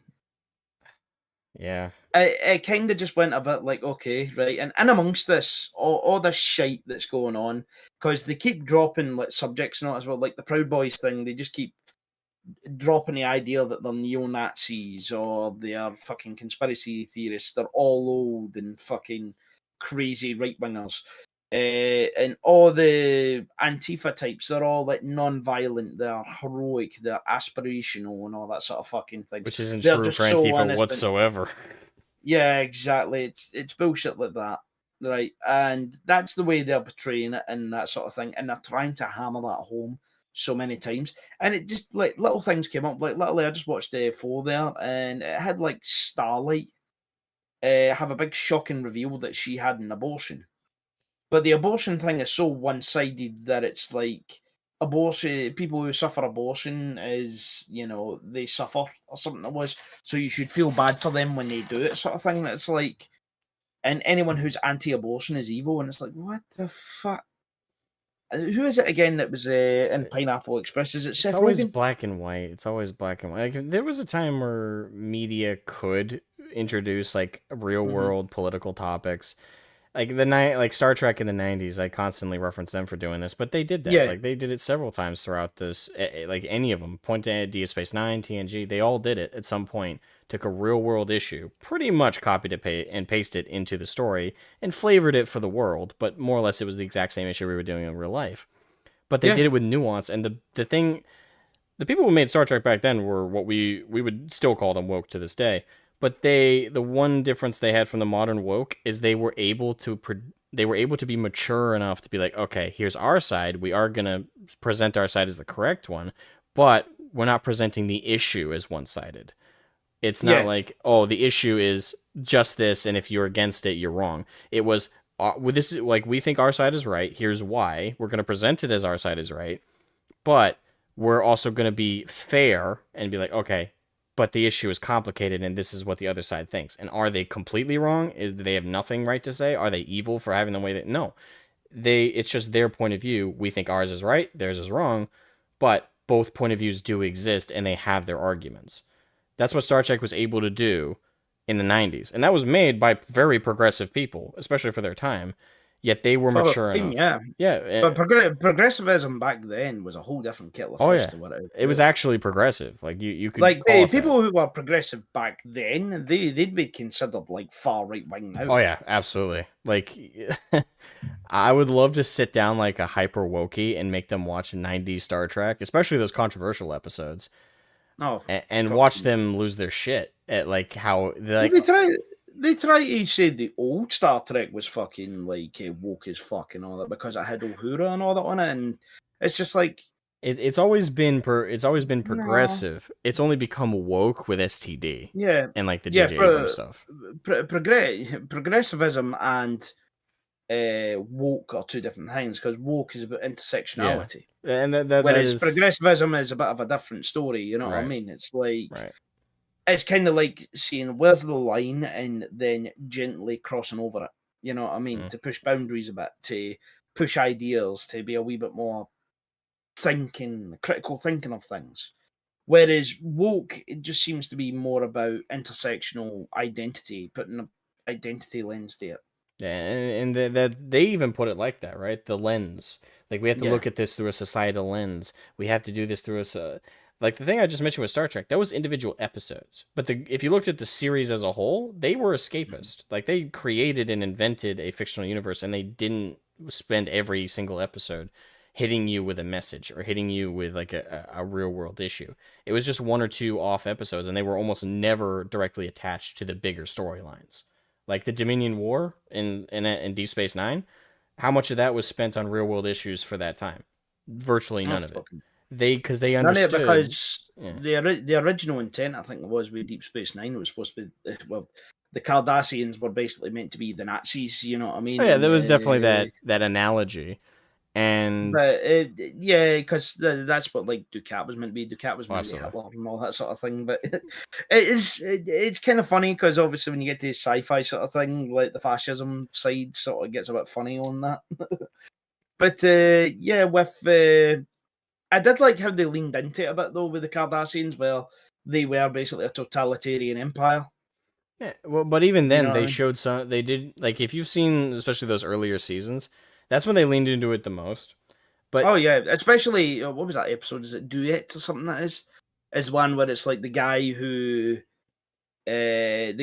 actually been captured and all that, but it turns out he was actually like a big yeah, that's what that. And actually, that's one of my he was a favorite big episodes. That's oh yeah. from the earliest season. It's not one of my favorite It, episodes overall, but one of my in the earlier it's seasons. bro it's brilliant it is because it's just like the guy is just sat there and he's like, yes, I did it and I would do it again. You know what Well, I the mean? thing Like is, proper like that. it's revealed at the end. I don't know if you've seen the full episode, but it's revealed at the Yeah, end that I have. he wasn't actually the guy. He was doing that because he was the filing clerk for that guy, and that guy Yeah. passed away. But he had the guilt of being one of the people in that camp who did Yeah, those bad. And that's what I'm saying though is like in modern day woke ideology, they wouldn't do that because in modern day yeah. woke ideology, if you so much as had a single right They leaning thought, humanized yeah, the guy because the guy was doing it because he believed that he was ashamed at the fact that he wasn't like this great big fucking like character for the empire. He was actually a coward sort of thing. I think his line actually was is you've no idea what it's like to be a coward. You know what I mean? Because it's like a huge amount of shame on him. And exactly. that and the thing is, as he was he heard people suffering and all that, he obviously was there for all that sort of thing. And that was like a massive like that was brilliant about it because Deep Space Nine could take you all the way to the top and then slam you back down again. You know what I mean? Very, very well. Oh yeah. Uh, and it was a show. It was really good for critical thinking as well. And there's just all sorts of sides and all in it. And it was very good with Deep Space Nine because it did take a lot of characters that you would think were despicable and unredeemable. And then they would put them through an arc where they'd make them like one of the biggest fucking heroes of the show. You know what I mean? Yeah, absolutely. I mean, they did even with Ducat, who is the most overall objective villain in the series. Mhm. Like even with him, they had moments where they humanized him, and Yeah, like especially with made his them good. arc with his daughter. Like they Yeah, yeah, yeah. really. One thing I did like though is they understood though that even in his best moments, he still a part of him still was that bad guy that made those bad choices. Aye. And no matter like eh, they gave him an eternal flaw in that the way he was raised and the way he saw things, especially at his age, he wasn't going to grow Mm. out of. And Aye. even in his best moments, he was going to put everything through the filter of how he viewed the world. And that's why Yeah, he was a flawed person, which made him a villain. And that's what I liked about how they handled him. yeah. It's the same as well. Like, say, obviously, one of my favorite characters on the show is Garrick. Garrick is obviously one of the best ones of the lot. Favorite character in the series, next Uh, to Cisco. Cisco's my favorite character, but Garrick's probably number two. I love Cisco when they make him a war criminal. I love his general approach. Like, for me, he's my favorite character, especially in this lens that I grew up with Star Trek. Like, my dad was a huge Trekkie. I watched the entire original series from the 60s twice with my dad Mhm. growing up. I watched all of TNG. I watched all of Deep Space Nine, Voyager, Enterprise. I lived Star Trek more than Star Wars growing up. Aye. And with so Cisco is my favorite character in that show because of that a little bit. Because think about it, like in terms of commanders in the show, the lead character, you put him next to Kirk. Kirk is people tend to like play him off as like a little bit of a jock character, but if you know his backstory, he was actually a nerd. Yeah. In school, he got bullied for being a nerd. So the funny thing is he is a mix of jock because of the job that's required him to be physically active and like that, but he's actually quite a smart character. He's actually very Yeah. calculated and careful with how he approaches things. And if especially if you saw the Tribble episode, that showed his Mm. ability to be investigative and catch things that even Spock missed. So Yeah. that was what was Well, so, old Star Trek, like each character sort of had a really good thing oh about yeah, them. oh That was absolutely. the thing with the old Star Trek. It's like each one of them was brilliant at things, and it's why I kind of like the Star Trek old movies. I like the old movies. I think they're really good. Even Every other even the one. ones that were even the ones that were considered not so good, they're still good just because the Yeah. characters on it, especially the trio of Bones, Spock, and Kirk, and Kirk's character as well. Like, say, the thing with Kirk is though Kirk, like Cisco, he's a war captain. You Mm. know what I mean? Like, say They're that, both from wartime, yeah. yeah, they're from war times, whereas Picard is from peacetime. There was a saying going on the fandom: you send Picard to a negotiation or a diplomatic situation. You send Cisco to deal with a fight. You know what I mean, or a war or something like that. Like as said there, like he's it's mental that each captain's got their thing. I don't know what you send Janeway to because Voyager was kind of its own You send funny sort Janeway of to show. start a war. Yes. You sent her to give the Borg a secret weapon to kill some fucking other alien species I've never Wh- killed. Went with. Which is funny because actually, when you like, there's a lot of memes about Voyager and stuff like that with like Janeway being a war criminal. I think the biggest crime of that series is that it's because it was very episodic and they went through very few arcs in Voyager. So each episode written by a different person. That Yeah, and Janeway being the main character in most of it, it led to a lot of different writers not being consistent with her. So, and some she'd be more like Picard, where she's super diplomatic. She can't be swayed on her principles and in the Prime Directive. And then, like 3 episodes later, she'd be like, "Fuck the Prime Directive. We're out here. We can't rely on it. We need to actually break it to survive." And then they would jump around with that. That led to the portrayal of her nowadays, where people are like, "Oh, she's the war criminal." Technically, yeah, she virus bombed and euthanized a whole race. So there's a bunch of fuck shit from Voyager. Despite that, I love that show. And the yeah. only Star Trek I hate is STD. Roberto's just made a good point there in chat. Currently about modernized stories, they always have to make the villains like this sympathetic character who it wasn't really their fault. They're villains, right? And they're always given that sort of forgiving backstory. And yeah, he is right. Disney does this a lot. They're never the ones to blame and all that for just being evil and all that sort of thing. Yes Like I and said, no. Like I will disagree with to this extent, and it might be dependent on like who we're thinking of, because I don't know what Robert's thinking of specifically when he says that. But me thinking I more think he's broadly, talking. I think he's talking in general because there is a lot of stories now, especially in like say anything that's produced by Disney. Right, the villain is never really like just a villain, not just a like I did this because I'm evil villain. Right, that's probably why a lot of people ended up actually taking towards. You remember that fucking Puss in Boots movie?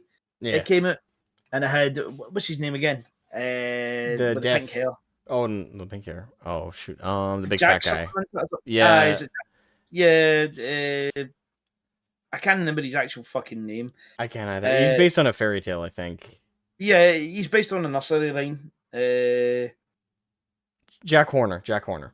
Jack Horner. That's it. Jack Horner. Right. A Ah, I lot beat of you, chat. people. I got it out before you did. A lot of people just really love that character and that movie just purely because of him being an unsympathetic villain, Yeah. right? And I love how DreamWorks leaned into that, right? And because of that, that really made him a better villain than like half of the new shit that fucking Disney's came out with. You know what I mean? There was a reason why he became popular. Oh, absolutely.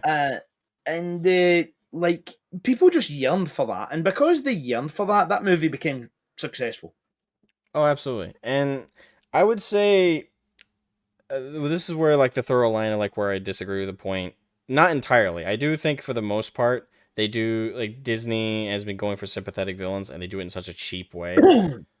But I think the other end is still true. They still make villains that are unapologetically evil, but the problem with that is those villains are always what traits? White male, Yeah, domineering, patriarchal, and at the same time they're those things.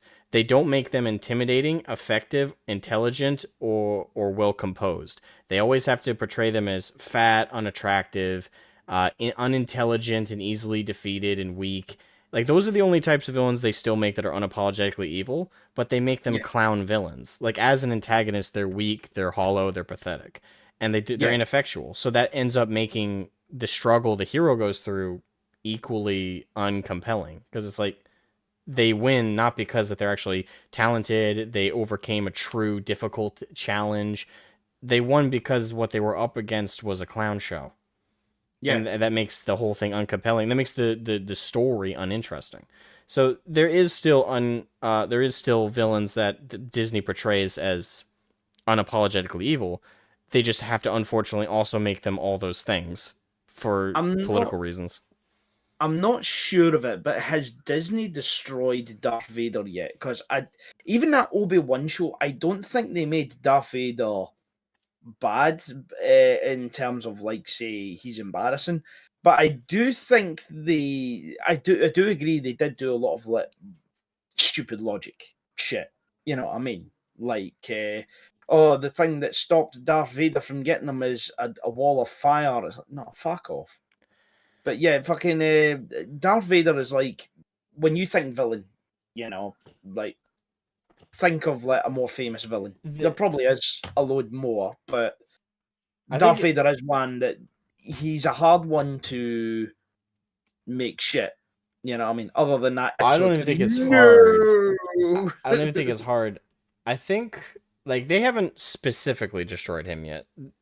The closest they came was the Kenobi show, but The even Kenobi there, show was dog shit. What it they was did with absolute that dog man. shit. And in my opinion, it was and worse than and the and it Acolyte. focused on that Black Inquisitor Yeah, lady, which we noticed it wasn't the Kenobi yeah. It was the story and Reva all that. show. It wasn't the Yeah, Kenobi show.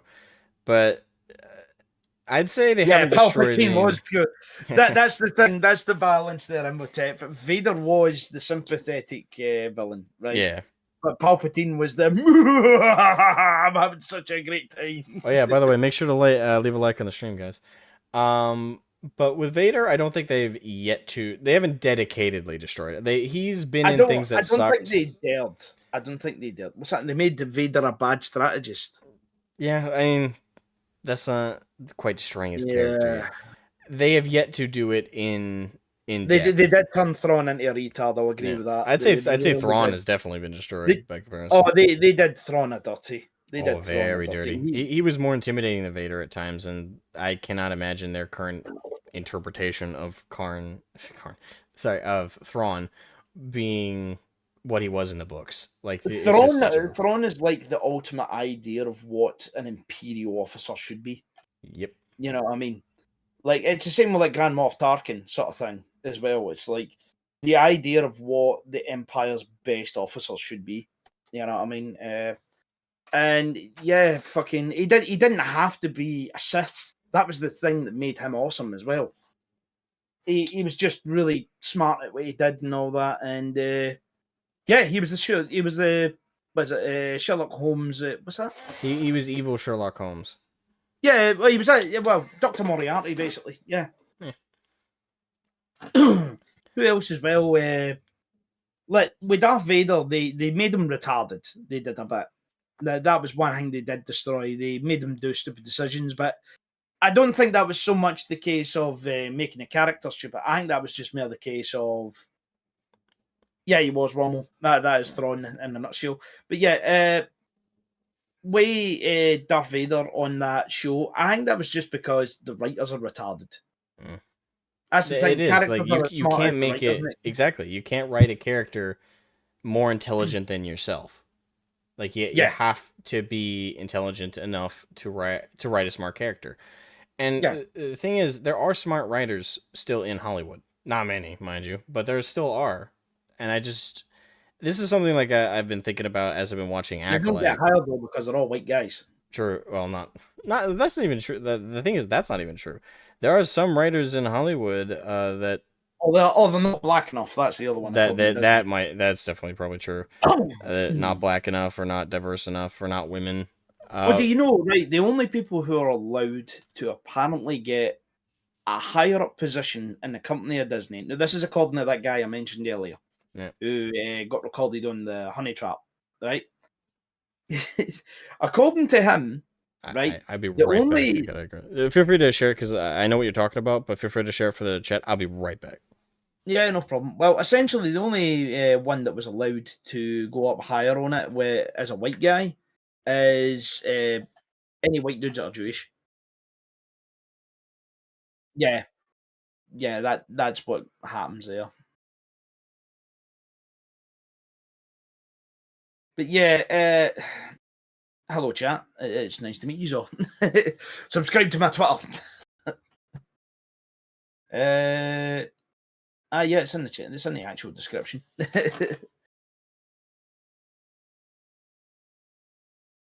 But yeah, James O'Keefe, Honey Trap. Yeah, it was pretty girl on a date with him, and a guy just spills his guts like, yeah, so Disney's not hiring white dudes because, you know. And then at some point later, they actually mention how a guy got passed over promotion because it wasn't black enough.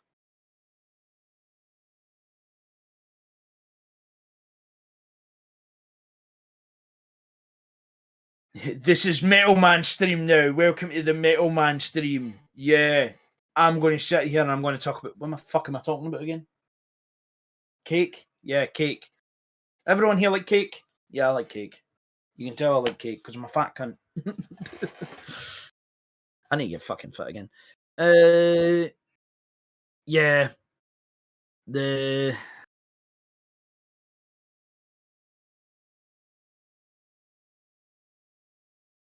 Yeah, I don't really know what Asmogan. Yeah, cake is top. Cake is top. But yeah, fucking. All right. Oh no, Asmo's back. There goes those fucking extra 100 watchers who came in just to see me. I must say as well, mate, you're actually doing quite well for yourself with your subs as well. You've grown quite a bit since I last watched you. Yeah. Mostly, I will say this. It's more fun to grow when it's for like if you make something more fun, like a lore video or a series of videos. it's always awkward when you like grow substantially off of drama and like controversy. And I'm not ungrateful for those subscribers or for those viewerships. Like, it has been great, and I really thank everybody. Mhm. Especially, I know a good number of them are probably here. Thank you guys so much for the support. It would have been more fun though to grow off of the back of like one of my lore videos though. Like, it's not fun. Yeah, but then that would mean by that you would have to be. You would have to be. What's the word I'm looking for here? You would have to just purely follow that. Right. You know what I mean? There is Yeah. a certain level of ease in growing as a lore tuber, but the problem is though it's kind of a competitive market these days, isn't it? Oh, absolutely. Like, I no debate about that. It's very competitive. Yeah, I don't deny that that's a harder path to grow, and Colin was like, "It's a random stream. Oh, there's a Scottish guy on it. I'll stick around." but yeah, I mean, it's what it is. What it is. Right, you wanted to be known more for your content. However, it's more for you covering drama. Yeah, Is what you're getting annoyed by. I get that, but at the same time, covering drama is a good thing because people like to know the news of what's going on in communities. true, and I mean, that's like, why I still do it. who's some of the biggest YouTubers on YouTube? Because you don't get PewDiePies anymore, where people just come on to watch a fucking like some random dude I like mean, scream at a fucking horror game. like Nerd Rot, like the first one that came to mind in like relation to this kind of thing is like Arch Neurotic, Nerdrotic, Geeks and Gamers. They've been growing over the years a lot. Mhm. So I'm not gonna disagree with like the if you want to grow big, you do have to eventually, at the very least, react to drama, if not directly report on it and respond to it. I acknowledge that it would have been, but yeah, I'm not ungrateful for the growth, so I'll just leave it at it would have been more fun to grow off of like lore and stuff. But I Right, understand that the market, right, guys. Right, your job chat right now is to find more drama for him to cover. Get him talking about it. trust me, I get plenty of DMs already. It's a lot. Well, I send you enough stuff as is, but I'll be honest, man. Like with Twitter itself, I've been very passive the last couple of weeks Mm. with it. To be honest, though, I've actually been more focusing on the British election recently because I don't know if you know about fucking Nigel Farage and all that. Like, we were in for like the most boring election ever in the UK. And then Nigel Farage said, "Hey, we're going to join." And he's basically doing a 2016 with fucking Trump sort of style. And it's just been fun as fuck, like all the memes and all that sort of thing. So, yeah, that's been a laugh for me. Yeah, vote reform. But yeah, it's like we were in for the most boring election you could ever fucking imagine. Like, I was so checked out. I was like, right, I'm not voting this year. And then Farage comes on like a fucking sledgehammer, and he just sets off all the fucking fireworks and makes everything fun again. And it's like, okay, right, well, I'm interested now. Let's see what's going on here. And that's the power of drama, man. I'll tell you this, like, in sort of relation to that, not that I want to go too far into this, but with the whole Trump kangaroo court thing going on, Yep. that's blew him up in the polls. I know, like, I live in a lefty state, and my state's probably still gonna vote whoever's blue. Sadly, like, that's how bad it is around where I live. But regardless, even around here, I've heard people say like I wasn't gonna vote for him, but now I am. Because even people who don't like Trump as a person, don't like his policies, don't like him, at this point, a lot of people are like, I don't like him, but the level of disingenuous BS and the shit that they're pulling, Yeah, where it's blatant what they're trying to do, yeah. he still gets my vote. Just on the basis of the corruption that's very obvious. They've made it too obvious what they're doing, and Oh, it's yeah. the same thing. This is the same thing across the board. What like the wokes do? The wokes do this exact same fucking thing. They make it so obvious what they're trying to do. You know what I mean? And they make it obvious that it's not about the good of the product or the good of the media or the good of just the community or anything like that. It's about shut up, you bigot. Let me put my head cannon into this and make it all about me. That is essentially what they do. Yep. And if you don't agree with it, then you're a bigot, blah, blah, blah, blah, blah, blah, blah. And it gets very tiring. The thing is, it's this blatant behavior that's taking them down. Really, the reason the pendulum's swinging like anti woke right now is because they've gotten to such an insufferable level. Yeah. Like when you get to a level where people are hating this much, like when subtlety goes out the window and you guys are as bad as they are, and especially with how they're invading escapism, honestly, that in my opinion is their biggest misstep, is pushing themselves so hard into 40K, Star Trek, Marvel, DC. Once you start invading the thing people go to ignore you, and by the way, when they ignore you, they ignore these fuck shit you're doing like politically and on the down low on that stuff. When you remove people's ability to ignore you and they're paying attention to you, that might have been your goal, but now they're completely paying attention to you. And because you remove the entertainment, they don't side with you and they're not afraid of you. Now they hate you. They're Yeah. looking for your weakness. They're looking for you to fuck up. And now that you force those eyes on you, you get to reap what you sow. So the reason that the culture is swinging so hard is because of the sad thing is it doesn't even seem like they realize it, that what sowed their downfall is their own behavior. Now, granted, they may not just care. They may not care. A lot of them have brainwashed themselves into thinking they're good people with the way they behave. But it's whether they can acknowledge it or not, it's what sowed their downfall is they're complete assholes. Yeah, exactly. And like if I go back to like, right, okay, like he's wanting me to introduce myself, right? So I'll tell you my Oh, we're story. way past that. We've been saying it for 2 hours. So let's go a wee bit of a history lesson back. Let's go to 2020. You know 2020, don't you? You know it very well. Yeah, very well. And we had 2021 as well, the continuation as well, the sequel. But yeah, essentially, with 2020, that was when I first got onto Twitter. Back then, it was me just focusing on the hobby. It was. I focused on it for quite a long time. However, I started noticing because I was kind of like big, bright-eyed and bushy-tailed and all that sort of fucking thing.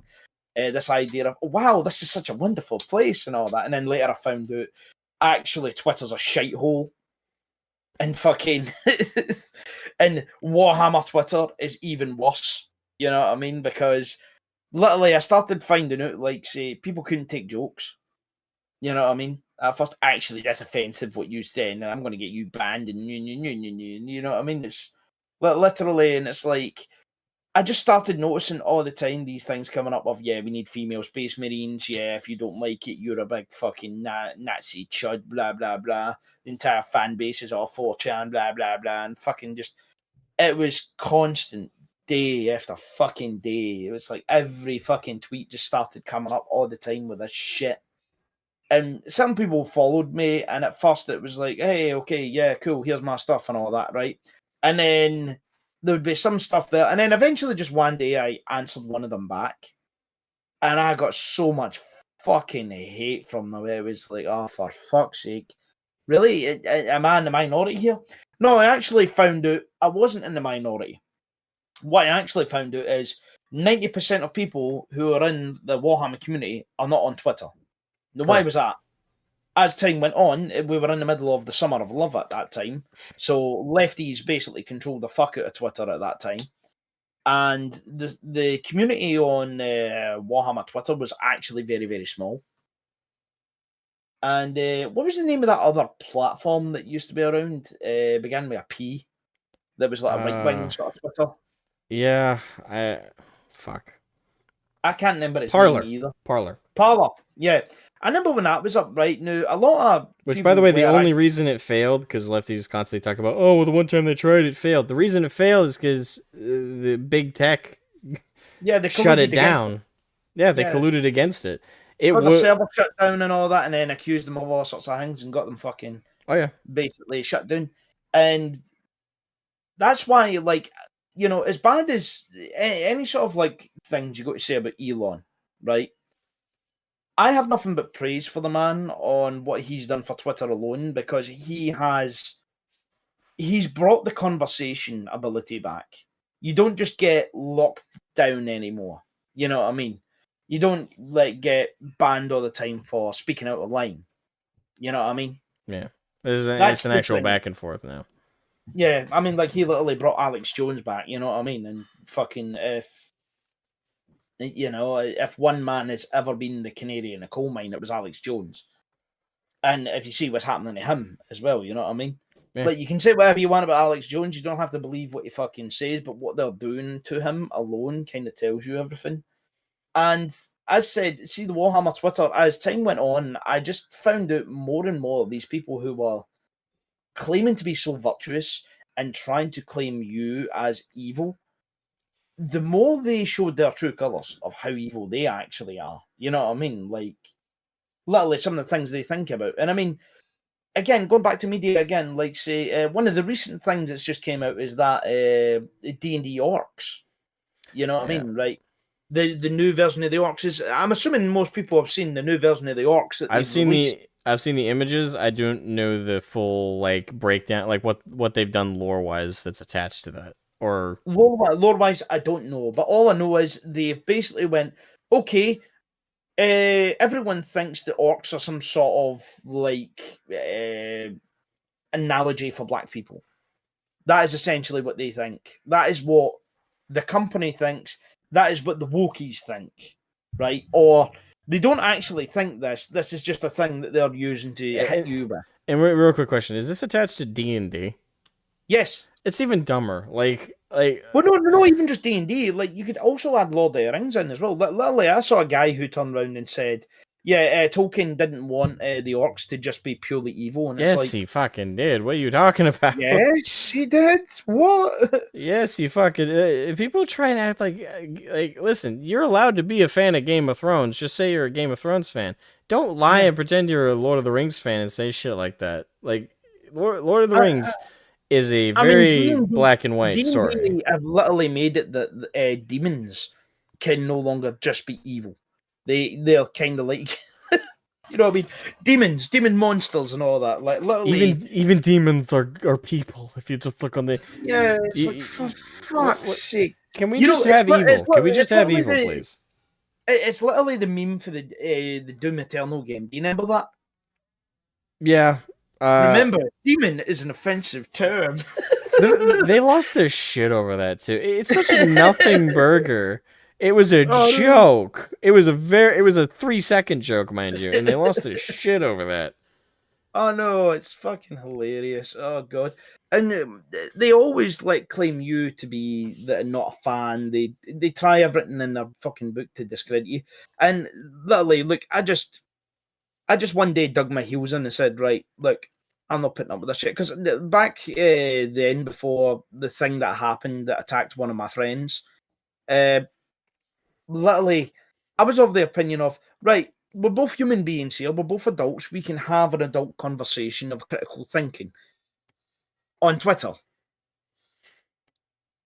and on Discord. Nah. That went downhill very fast because it all seems to be, I guess you could call it Roman politics. Well, Roman politics would actually be less complicated than fucking Twitter, you know what I mean?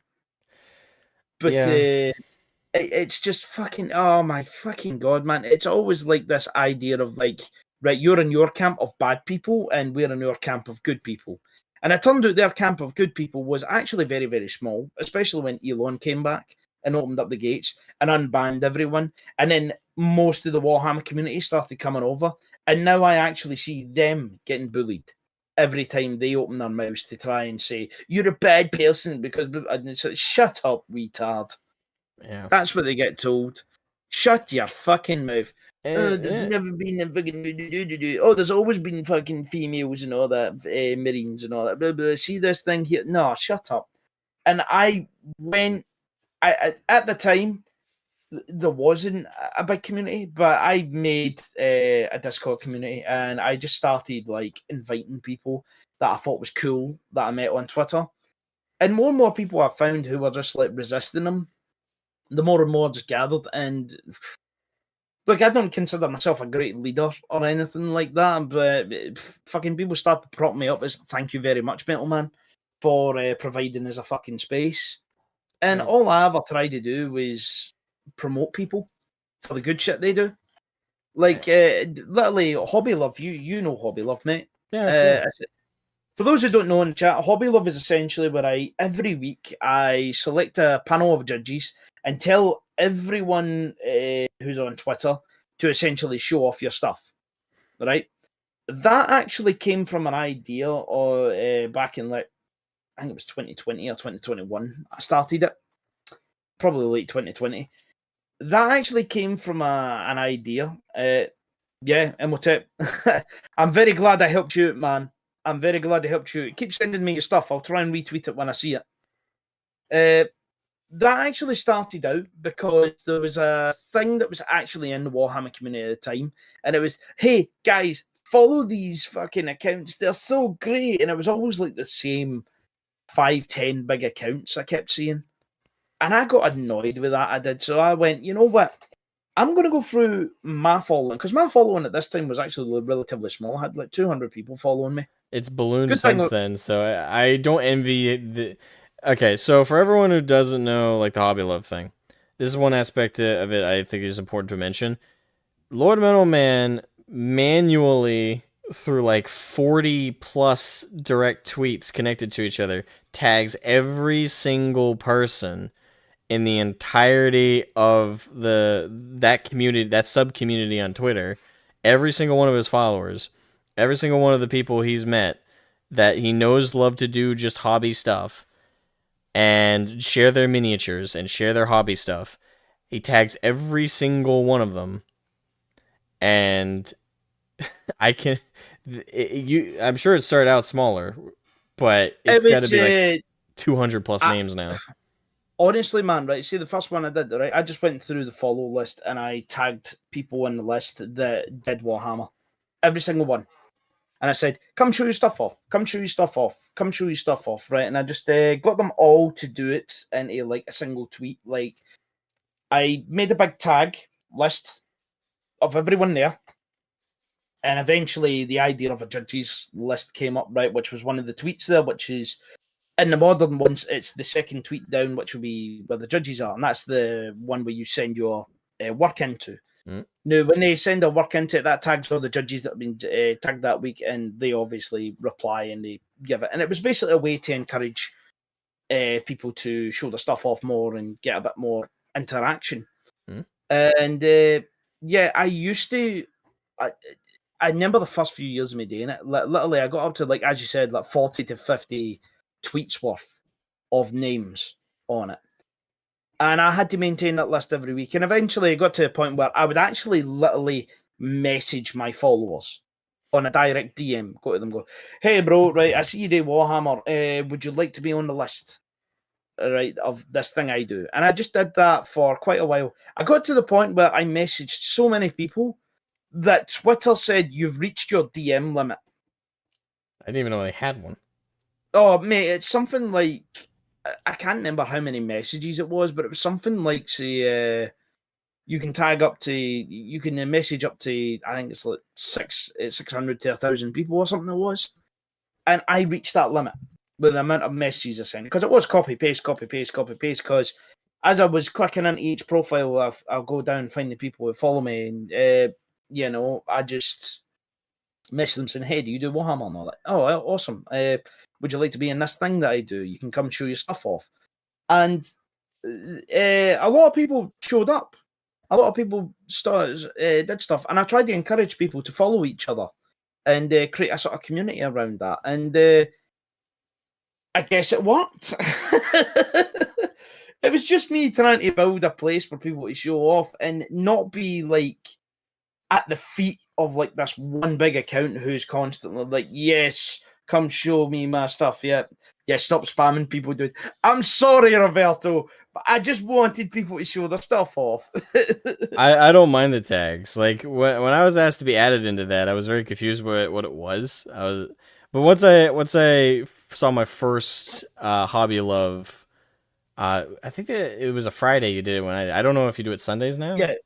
I do it on Sundays now because if you know Warhammer else, he does the Friday one now. He does a thing called Friday Okay. Fun Day or something that is.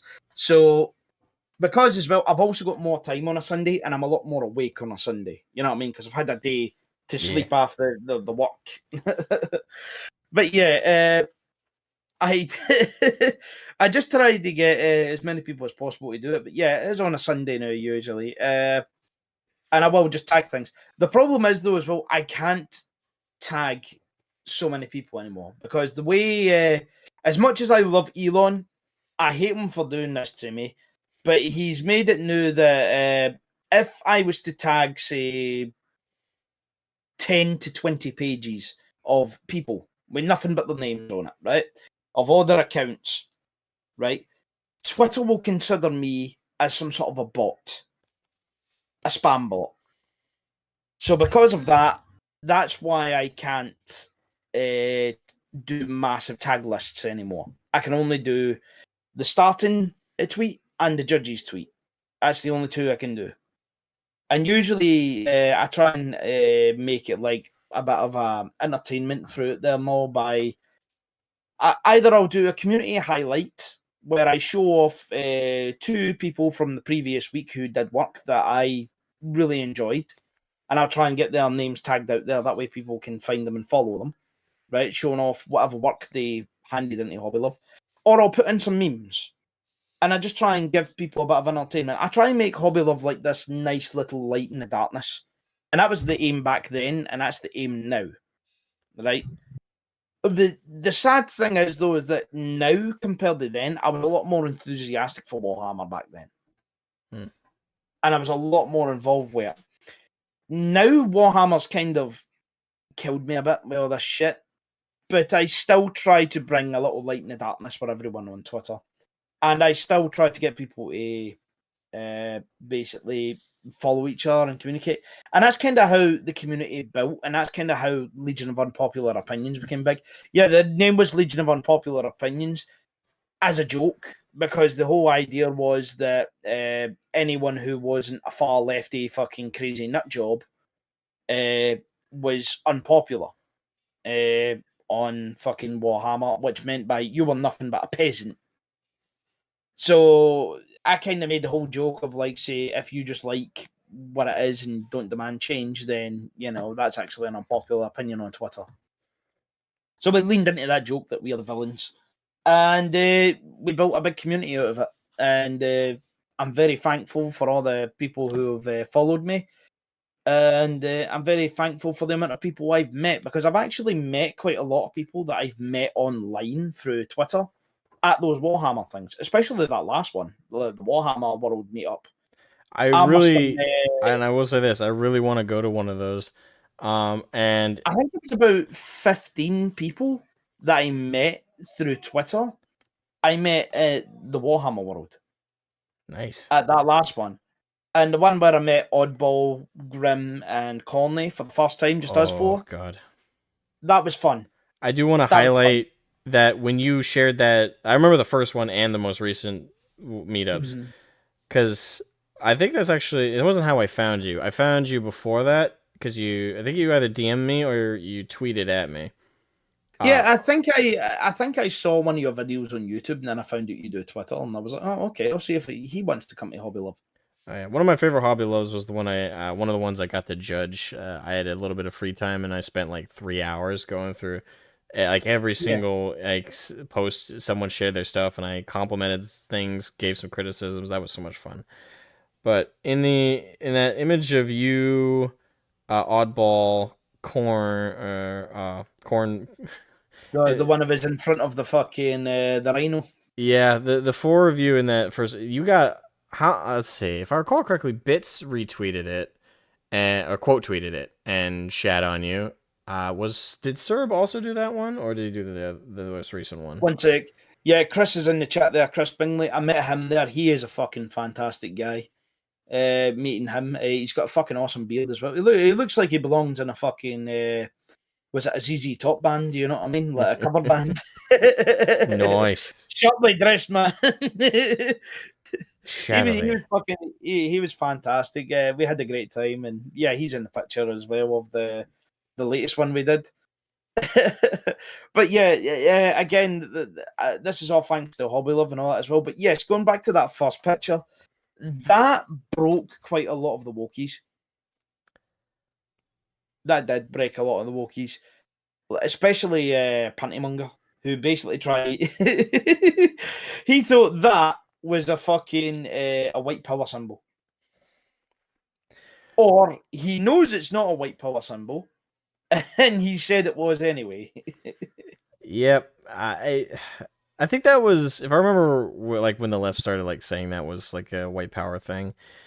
Fuck. I think a politician or something like did like an okay thing as part of. It was a 4chan meme to essentially Right. get all the celebrities that were doing that all the time, especially what was it, Obama.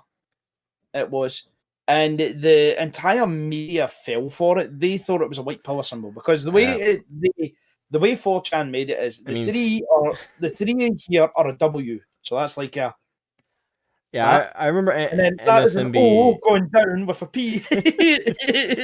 Yeah, that was the most. Yeah, in which I've said 4chan's And greatest prank. Oddball's in the chat. He's the man that set them off with just that. But he was Yeah, playing the because softball game. he was doing it on the side. I remember. I saw it, and it was still fresher in my mind that thing. I actually thought like that showed me how dumb the left are, Oh especially god. the woke are. Because despite the fact that 4chan admitted it was a meme they created, admitted they had gaslit everybody into doing it, despite the fact that there was retractions by some of the major outlets, not most of them didn't do a retraction or even report on it again, but there were some major retractions that admitted it was just a fucking prank and a joke. They, despite at that point that it was dying off, and I thought even most of the left had abandoned it as a point.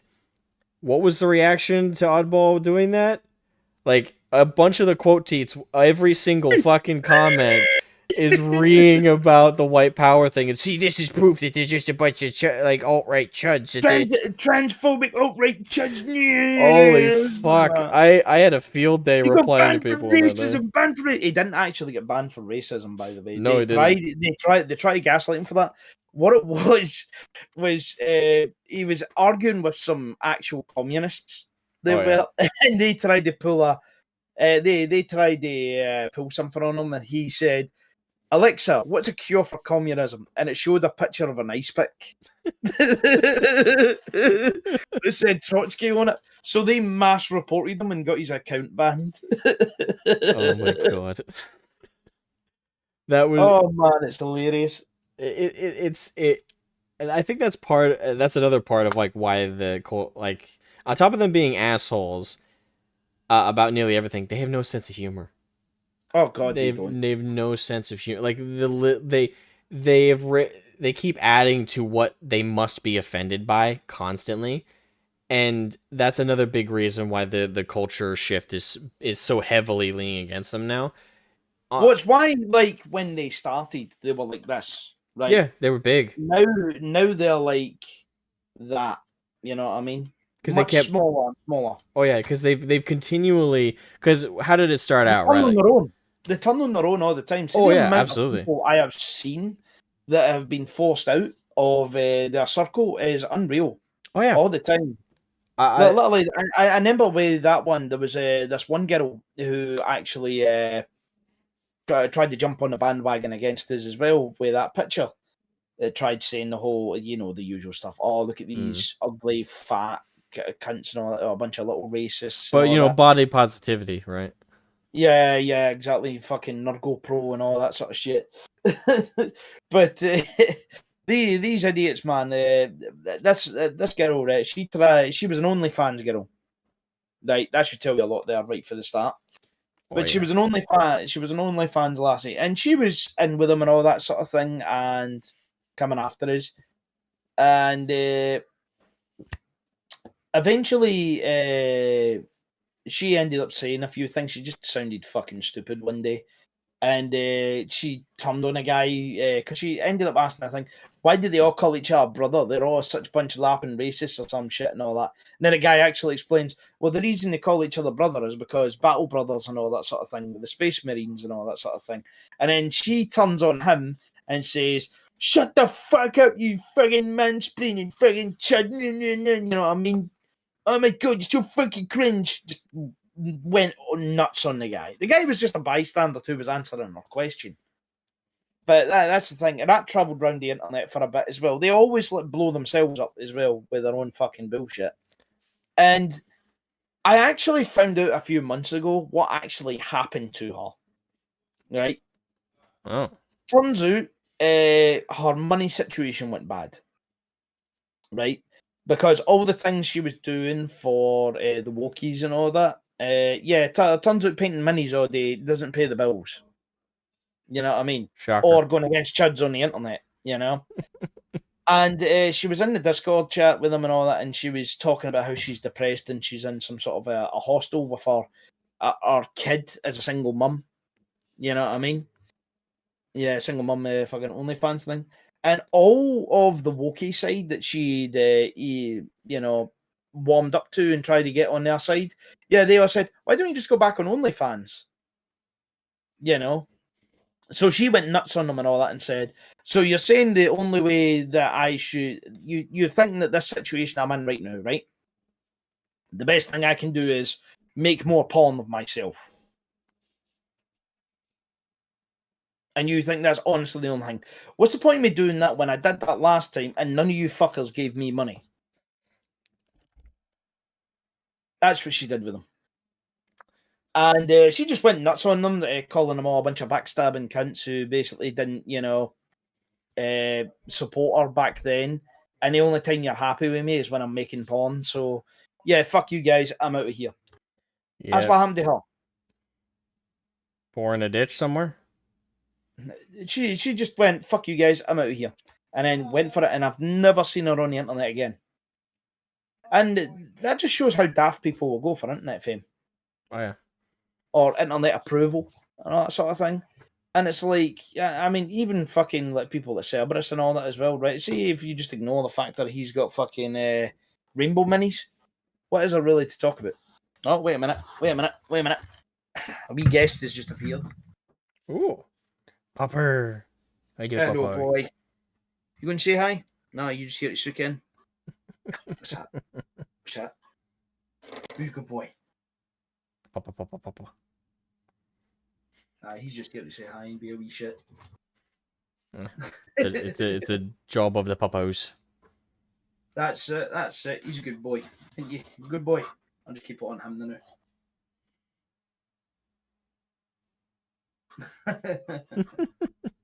Everyone likes a doggo. Oh, everyone. Yeah, my dogs are upstairs. I close the doors so that I can't come in. Aye, he's 1 year old, by the way. Oh, he's just a puppy. That is him, and he's just here to get attention. Ain't you? Look at you. Hey, you're a big fucking suit. Aye. The whole stream stops when there's a fucking dog that appears. But yeah, essentially, yeah, these dickheads, they're all going to destroy themselves one day. And the amount of times they've been caught out, like, saying things. I mean, especially someone like, well, plenty of them have shown up. Like, we could name fucking plenty of them, like Templin Institute, for instance. Oh yeah, I had my saga with him in particular. Yeah. I love, I love long times fucking entry there. Hello, racists. Hello, fellow kids. That's him away now.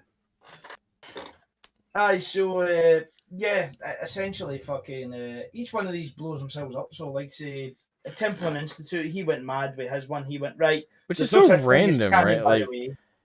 Like the Templin Institute. Maybe I missed like the build up for that, but it was so random. Like that channel was doing good, right? Hey Nathan, hey you sexy boy. But freaking Templin Institute had a good thing going for the most part, right? Like their channel just covered random sci-fi, not even just sci-fi, random fictional universes, did a quick lore dump on them, occasionally revisited them in specific elements, but they could have been as apolitical as can be. Like they could have been totally woke in the background, but if they had been apolitical as all hell, that channel could have been riding on millions of subs right now, and would have been totally fine.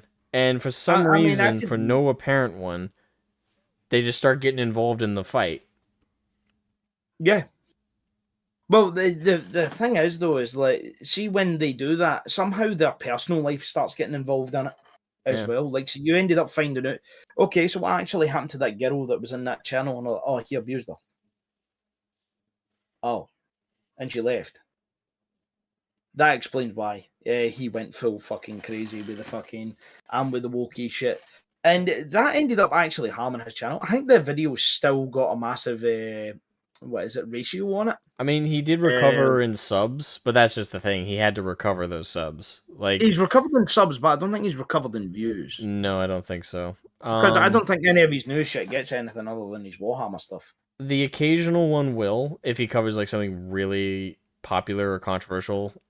Just a real quick video. Like, let's see if I can look at an example. Just pull. Well, another good example of a YouTuber blowing up his own fucking audience was Midwinter Minis. Remember when he did the bolt action video? Oh yeah, and that one you can also tie into a real life thing. Now, I do want to stress that we don't know the specifics of what happened with Midwinter Minis. We have speculation with fair evidence. Essentially, the situation is he left his wife, after his 1-year-old kid or something it was? Twins, I think, actually. Yeah, twins. They were just literally born, like, no, they weren't even 1-year-old. They were like 1 week born. And then he fucked off to go with some girl that he had on the channel. Yeah, his co-host slash is basically his employee. His own, as far as I know, his only employee, to help him with like the painting and stuff. Addie, which, by the way, full admittance, I loved Midwinter Minis. Like, a lot of like my earlier painting practices and like DIY stuff I learned from Midwinter Minis. So for me, for a channel that was just pure entertainment, that was a really fucking out of place heel turn. That's actually also why I was, video wise, I was like the first person to address their that video on the bolt action mini. Because I had it in my recommendeds. I watched it 5 minutes after the video went aired, and then made a video on it because I realized what the fuck was going on. So, but yeah, for me, I liked Hattie in the videos I saw before that, because she just seemed kind of charming and fun for the edited videos that they made together. And obviously, Guy was still like the main personality on the channel, Midwinter, and they were making videos for normal for the most part. I had no idea about the breakup and divorce thing with his wife. I found out not until that video came out. Yeah, like he addressed it apparently in a community post that I never knew existed. And yeah, like that it did feel like a really, it always seems like that Templin Institute, Midwinter Minis, it seems like a lot of these guys make this heel turn to politically woke because they've been convinced politically woke is virtuous, and they on some level they recognize that they've done an unvirtuous thing, and they feel like they try and it's pretty much for this on the internet.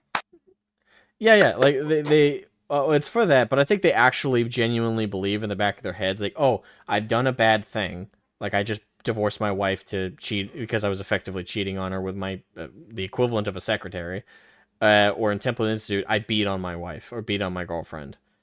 And they know on some level they've done wrong. They feel bad about it, but rather than address the genuine issue through therapy and through they'll go fight some holy crusade. Yeah, exactly, because they've convinced themselves that will somehow clean their dirtiness off of them. I'm not evil. They're evil. Yeah, I'll fight them, even though I've done evil things. But this will forgive me. It's kind of like the if I fight in the Crusades, my sins will be forgiven sort of fucking bullshit line that they like to put. Plus, as well, I mean, like, I don't want to go too far into the fucking Crusades because I actually know a fair amount about the fucking Crusades, and I know my fucking God. Yeah. Woke is basically a religion, as Imhotep has said, and I have very gone much into so. the fucking Crusade sort of analogy, but yeah, it kind of is like that. They believe that by fighting evil, then all their sins are fucking gone, sort of situation. And the way they fight evil is usually the most evil way possible. Like, literally, it's got to the point where they believe that you should be doxxed for having an opinion. You know what I mean? Like, some of these people would literally dox you if you turn around and said, Yeah, I don't believe in female space marines being a thing and all that sort of thing. It Some of is. them will actually try and find your Facebook if they can get a picture Oh and yeah. try and find who you are Yep. and destroy you for it. That is how disgusting some of these people are with their lives. I hate them for it when they do that. And I hate anyone who doxes people on the internet. I just think it's a fucking cowardly tactic whatsoever. And the fact that literally I have had members of the Legion who have literally turned around and told me, "Hey, Metal Man, one of the Wokies tried to call my boss." And it's like, what? Yeah, it's my boss in my old job and all that because they found my old fucking Facebook fucking profile from like 10 years ago or some shit. And they tried to basically say, "Oh yeah, do you know this guy says this thing online? He's actually a misogynist and all that sort of thing. You should fire him." And it's like, seriously? But that's how pathetic these people are. They will literally go all out. Oh, Giga Manko, thank you so much for the super chat, man. Praise to you and Lord Metalman, lads.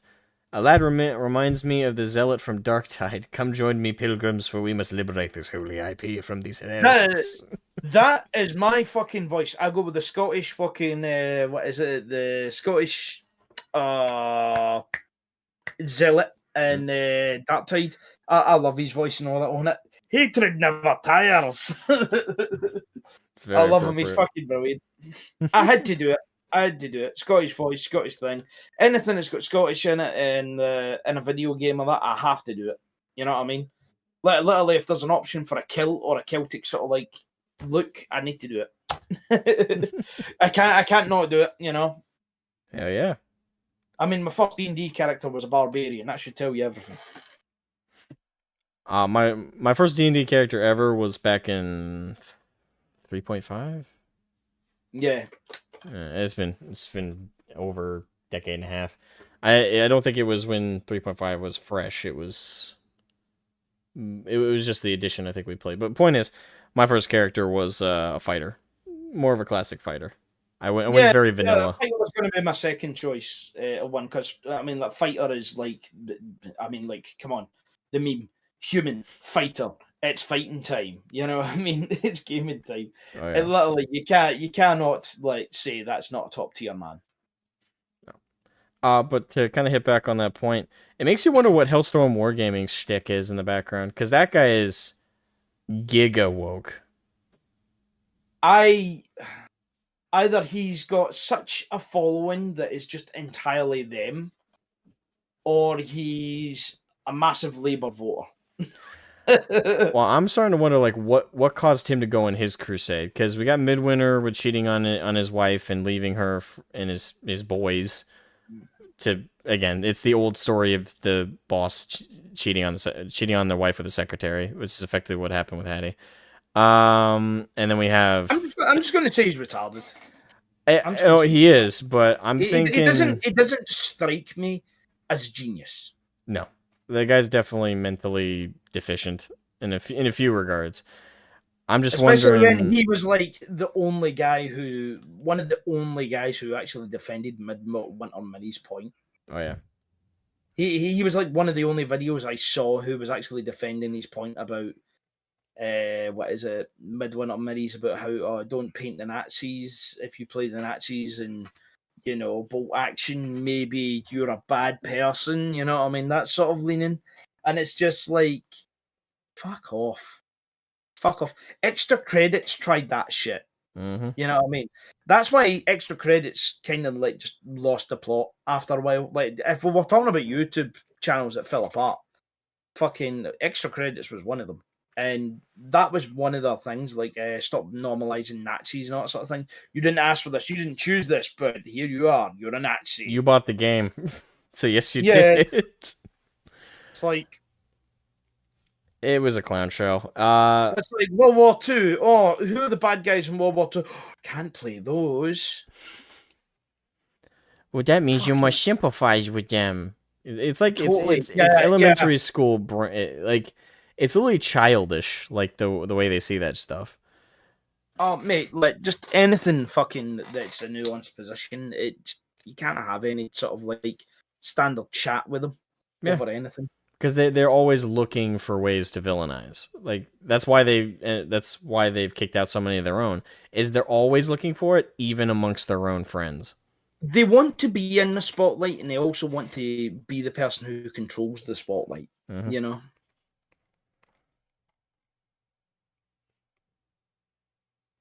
I'm just looking at your new super chat here. What's that? Oh, there goes. Gigaman Mango Fanta again. Thank you so much for the generosity. If there was any local dialect you would have liked to have seen said or represented in Low Gothic by the Zealot, then what would it have been? Local dialect, like, are you talking? I'm assuming he's talking just Scottish. Oh, like what sort of words?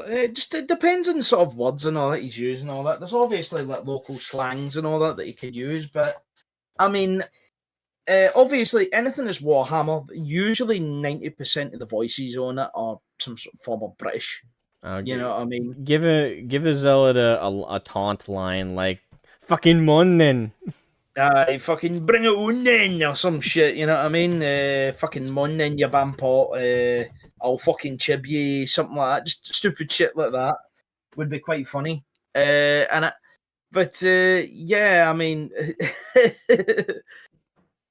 yeah, I do think that is one thing Warhammer needs to lean into more, especially in its media and that. Because in the actual books as well, like the audio books, especially with like Gaunt's Ghosts one, because Gaunt's Ghosts has a lot of different types of, what do you call it, infantry regiments show up. Same with fucking Ciaphas Cain, right? But they have different regiments that show up, and some of them have different accents. And one of them literally had like, I think it was like the most New Yorky accent ever. I think it was. Or was it Chicago-ish? I can't remember exactly which accent it was, but there was a couple of ones that were like proper. New York is typically a bit of Italian, so Yeah, it's like I'm fucking walking here, man. Come on, go fuck yourself, like that kind yeah, of talking. there was a bit like that. Yeah, and then again, it depends there on what was, part of New York. Because if you're in Harlem, like that Italian part goes way the fuck out the window. yeah, I'm not exactly sure of it. Give me a ridiculous voice. Yeah, that would be funny. That would be funny. Fucking moon then. Just him yelling. I'm a mad lad. for his taunts, it would be Warlords on tour, Warlords on tour, just running through the fucking hall. Yeah, he's a Black Templar fan, by the way. That does not surprise me, and I'm proud of that fact. He's got a Black Templar army. Hell yeah. As far as I'm aware. But yeah, fucking if what is it? What was I on about again? I fucking completely forgot what I was talking about. Yeah, like it was about like the different sort of accents and that. Yeah, one of them actually literally had like an American accent of some sort on it. I think they're called the Fantines, and they're like pretty much 90% like Air Force, because their entire planet is like very mountainous, sort of thing. And there's only so much of the place where it's actually livable one. So most of the time they're flying around and, you know, doing like big American sort of like fucking drone strikes and chopper strikes and all that one things. I love how that's just American now, drone strikes. Well, I mean, like, fucking just think of how they dealt with Udio Hussein. How did they deal with that? Fuck it, we're America. Bomb the shit out of them. Fucking with the choppers. Oh, God. America, they don't do things by halves. Nope. I think as well, like, there was one in the first Gaunt's Ghost book, right? Fucking First and Only, I think is the name of the book again. But essentially, one of the first regiments they run into is basically, they're kind of Arabic. You know what I mean? And they've got kind of like an armor that's based off of like you know how Saracen armor is, like scale mail sort of style? It's kind of like that. It's made out of like a very high-tech, futuristic type glass, which reflects a lot of like laser shots and shit like that. And it's very high-tech. It's very well made. Think about that in concept. That's basically like a Tom and Jerry cartoon, where it's like they shoot a laser and they just hold up a mirror and it bounces back. kind of like that, but they explain it as like it's some sort of like material that resists like laser shots. Yeah, like Giga Mega Fento for another 5. Wow, you're super generous today, man.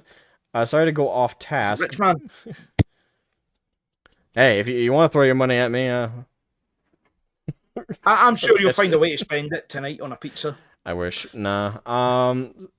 Well, yeah, I won't go on that. Sorry to go off task, but yeah, the Bread Tubin Arbiter Ian / Midwinter types are Gauge Van Dyers that are more than happy dropping the IP, and that's kind of an insult to Gauge Van Dyer, because Gauge Van Dyer went schizophrenic. Like he I don't think like maybe I'm missing a detail from because that's from the Age of Apostasy storyline in terms of the history of the Imperium. Gauge Van Dyer, he was like a machination, manipulator, politician type that he took over the ecclesiarchy and then took over the administratum. And he was like the one lead in control of everything, completely subverting the High Lords. The guy took over the Imperium. But all the evil he did is because he went nuts. Like he went, not even, the thing is, you can't even blame that on chaos corruption or anything, although that has been a theory over the years, is, at some point it was like a Zinchian corruption perhaps. But I like to think of it as he's just an example of a man who went mad in a more traditional sense. He lost his mind after taking so much power, and I would say in his case, a lot of the most evil things he did happened after he went schizophrenic. I'm not saying that as a justification, but Midwinter Minis, Arbiter Ian, all of those bread tuber types, they aren't as impressive, to put it bluntly. Like, they use Warhammer as, what's the best way to do it? Like, this thing is popular, therefore I'm going to say something about it. Type deal. He's doing it because it is a popular franchise, and he is trying to at the same time put in his bullshit fucking beliefs of his politics and all that in it. That's usually what they're doing. With Midwinter Minis, I don't really understand it, other than the fact that he operated in those circles in Twitter. That's really the only thing that kind of got me thinking that's why he did it. But he should have known that wouldn't have been a popular opinion. This is my theory of how it came to be, based solely on. Also, as well, sorry, can I just quickly address Pythris of Ephesus? Yeah, you want about Saracen armor? Yeah, you're probably right there, mate. I'm probably thinking more like earlier Persian type armor. You know what I mean? Because scale mail was more of a during Roman time sort of thing. So maybe I'm thinking that sort of style. But you get what I mean. On you go, Asmo, mate. Yep. My theory with why Midwinters did what he did is, again, the part of it is like I'm guilty, I did something bad, and I'm trying to undo it by doing something I'm being told by a bunch of people I'm surrounding myself with is virtuous, which is political advocacy and submission to the ideology. I think that is part of it for sure. But I think another part of like how it came to be specifically in that video, though, is him and Hattie, after being or surrounding themselves with those types of people, again, both being guilty of, well, in his case, adultery. In her case, aiding in adultery. They were just kind of sitting there. They had that video idea. People wanted them to do a bolt action mini, so they got the tanks. They got the German one for the Wehrmacht, and they got one for... I can't remember what the other one was. I think it was American. But they had the 2 tanks, and they were sitting there filming it, and I think Hattie actually did say to him, and that's what leads me to think she's the woker of the 2 of them, but she saw that it was for the Wehrmacht, and she was like, don't make me paint that. I don't want to paint anything for the Nazis. And then that got those gears turning in Midwinter's head, of, okay, I'm, subconsciously I'm guilty of this thing I did. I want to do something to express my virtuousness so I can undo my sin in my mind. Hattie just mentioned the Wehrmacht and this, so I'm going to invent this idea in my head that the reason people don't like wargaming, historical wargaming, is because nobody wants to play the Nazis because it makes you evil for some reason. Yeah, and I know that's bullshit because, like, say, I've been to Warlord Games. I've met the people there. I know it wouldn't have came from them because pretty much everything that works at Warlord Games is based as fuck, and they deserve your money a lot more than what fucking GW is doing right now. Also, as well, if you haven't as well, another company I recommend is Mantic Games. They're the guys who do like Kings of War and all that sort of thing. And if you're after something that's actually Warhammer Fantasy Battle, if you're a Warhammer Fantasy Battle fan, get Kings of War. Because Kings of War is actually run, Mantic Games is actually run by Ronnie, I can't remember his fucking second name, but basically he ran GW in the early 2000s when Warhammer Fantasy Battle was really suffering. And he basically brought it back and made it profitable again and made it good again.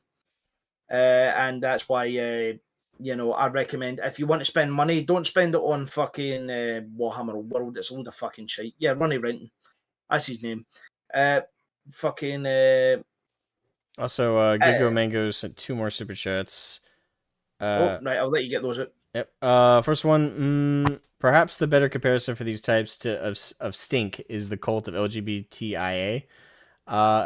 Admonition aligning. Oops, sorry, I'm gonna LGBTIA. Admonition aligning with the traitor Mobian 6 Twitter regimen. Yeah, the Mobian 6 being for Dark Tide, the evil guys that you fight. Oh yeah. I haven't played Dark Tide in a couple months. And the second one is also keep in mind that social currency and clout is money/power for these types. Hence why the kiwi farms an egg on their face is detrimental to them. Yeah, that's true. Yeah, very true. I'd agree with both of them. Yeah, the only thing is with King's War is that it's not too out there yet. However, with Mantic Games, basically their games are like alternatives to Warhammer ones. But if you're after something that's Warhammer Fantasy Battle, because obviously GW have abandoned it in favour of AOS, and Old World just isn't going to be what you want it to be. Not unless somehow GW has a massive internal revolution that kicks out all the Wokies, which I doubt is going to happen anytime soon, considering myself and Asmo found out about those fucking investor reports having DAI written all over it, and fucking what was the other thing that was written in there? Like diversity, inclusion, fucking ESG. You even found ESG written in there as well, didn't you? In one of the reports. I read through that whole fucking report. Most of it is the same boring jargon that they normally put in, but there was, I want to say, like 6 mentions. There's like 6 mentions of DEI through the 2023 to 2024 one, and the new one they did in February. In both those reports, there was an emphasis on DEI and ESG. Mm-hmm. So and that's another thing I've been. A lot of people, Bits did this as well. Have been trying to make and the thing is, it's not just wokies who've been trying to do this for some reason. Anti-woke people have been saying this, but a lot of people are saying, "Oh, BlackRock and Vanguard don't have that much say in GW because they only have 10%, and you'd need like a majority share to make it in effect." They'd be correct if there were other single entities with 20%, 30%, 40%. What a lot of those people are ignoring, and Bits ignored for convenience, but I don't know why some of the anti-woke people are ignoring it, is there isn't anyone with those kind of percentages. No one group. BlackRock and Vanguard are in position 2 and 3 in terms of overall shareholder percentage owners, with Bally Gifford being number 1. The other company, I can't remember its name, but the one that was at number 1, Bally Gifford. Bally Gifford. Now, I actually found out that's actually basically just British BlackRock. All right, so there you go. So they're basically the same type of firm.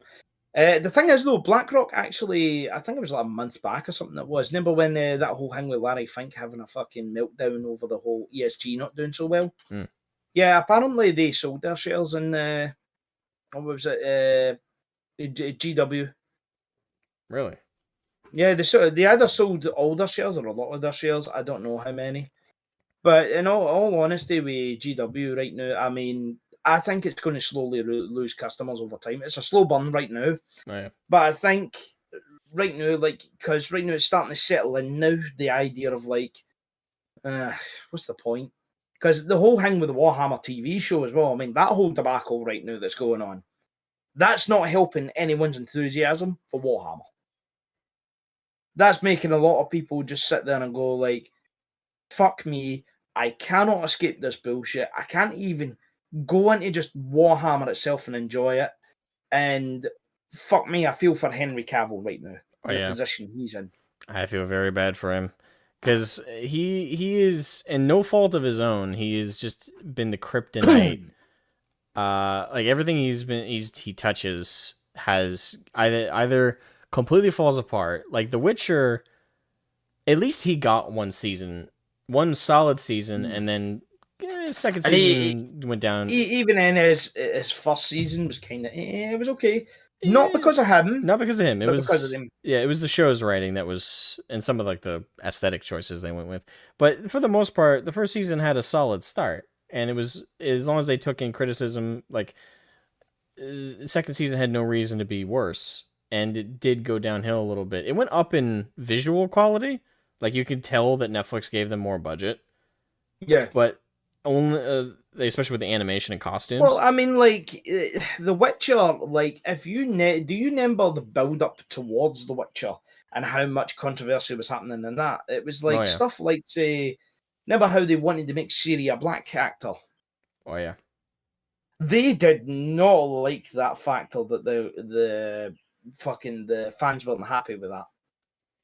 Because it's like, nah, you're doing this for bullshit reasons. Stop. Just make her a white-haired, white girl in the fucking show as it's supposed to fucking be. Right? No, fucking make it happen. And they made it happen. And what did they do instead? They just fucked it. Like everything that's came out about the Witcher TV show is everything that is happening. It's just an example of everything that happens in all other media that's getting hit, all your favorite media, and they're trying to do it in Warhammer right now. And what's happening with Henry right now? You know, I'm just going to go out on a limb here. Here's my theory: it's the Superman curse.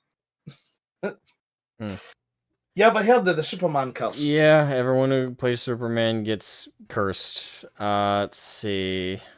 I know what happened to the original actor in like the older movies. Christopher Reeves, he got paralyzed. Yeah, on a horse riding accident.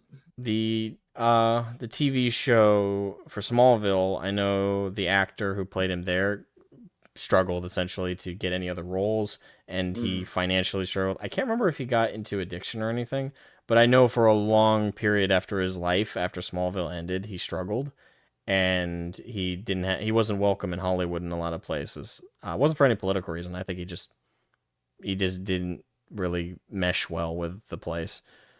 Yeah. So by the time he actually came back, I think the only, like, I know he also left for family reasons, like he started a family.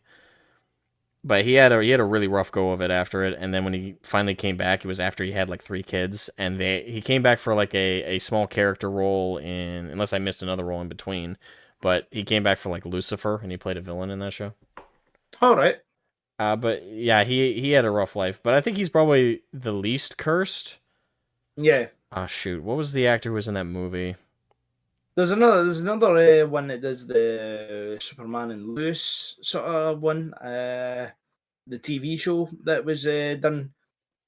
I think it was like a couple of years ago or something. I don't know how many years it was now. But essentially, he is actually. I think he appears on Friday Night Tights and all that now. Really? From time to time. Yeah, he's went on there and he's talked to the boys and all that. He's actually kind of based. He is on Twitter as well. That's probably why that show. I heard the Superman and Lois show was actually good. It apparently it is. It's more made for, like, say, your girlfriend or your mum to watch, sort of fucking situation, rather than you. But it's done respectably. You know what I mean? It doesn't do Superman a dirty. You know what I mean? Or his villains aren't like bad on it. It does it okay. You know what I mean?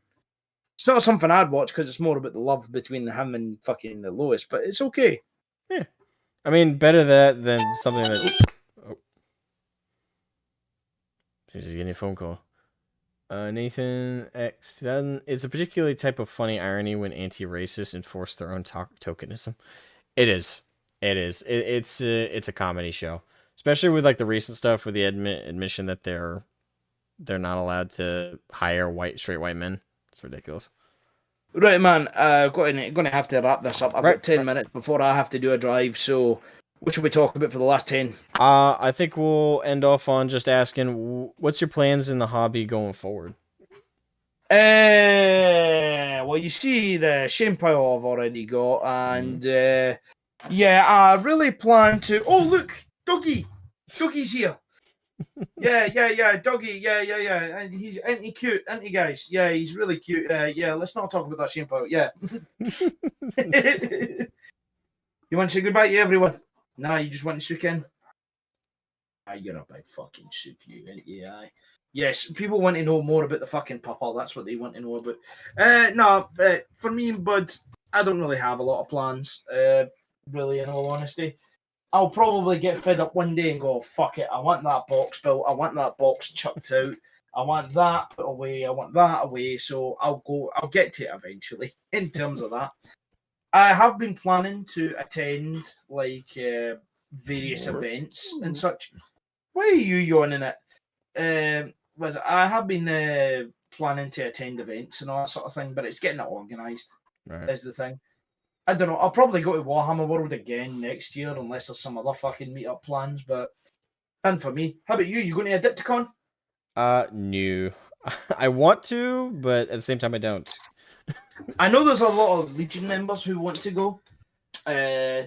Problem is though, as well, is obviously with the whole this whole situation with the femme stories, it's killed a lot of people's like jive to do it.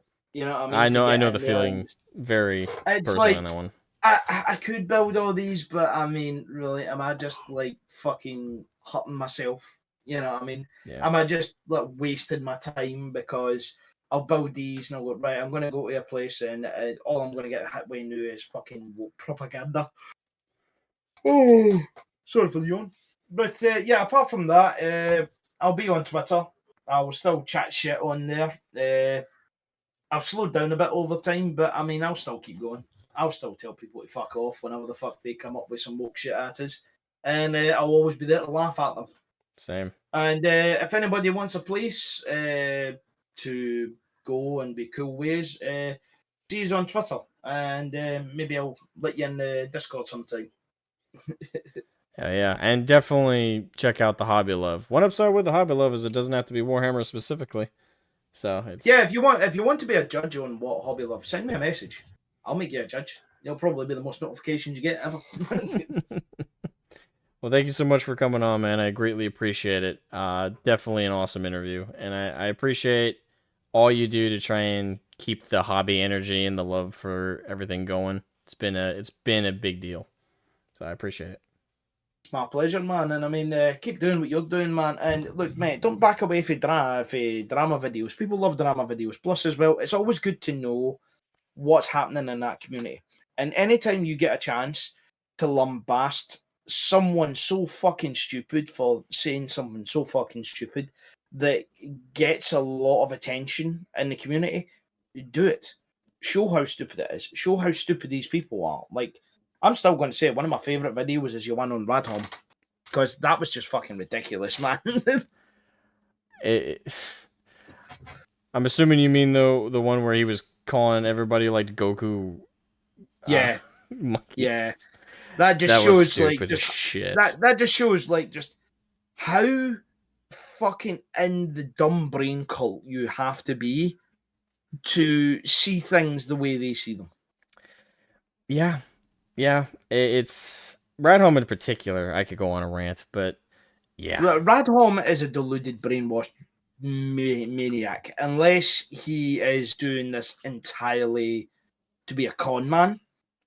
You know what I mean? Like he's selling you a shit idea, which he is a magician after all. So I mean, he's used to. He likes to fondle balls. Yeah, he likes to fondle. Yeah, balls. He likes to fondle balls and sell you a lie. So he's already got the makings of a con man. Oh yeah.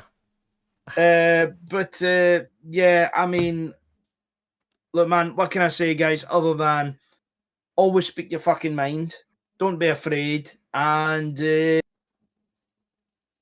take your elections seriously.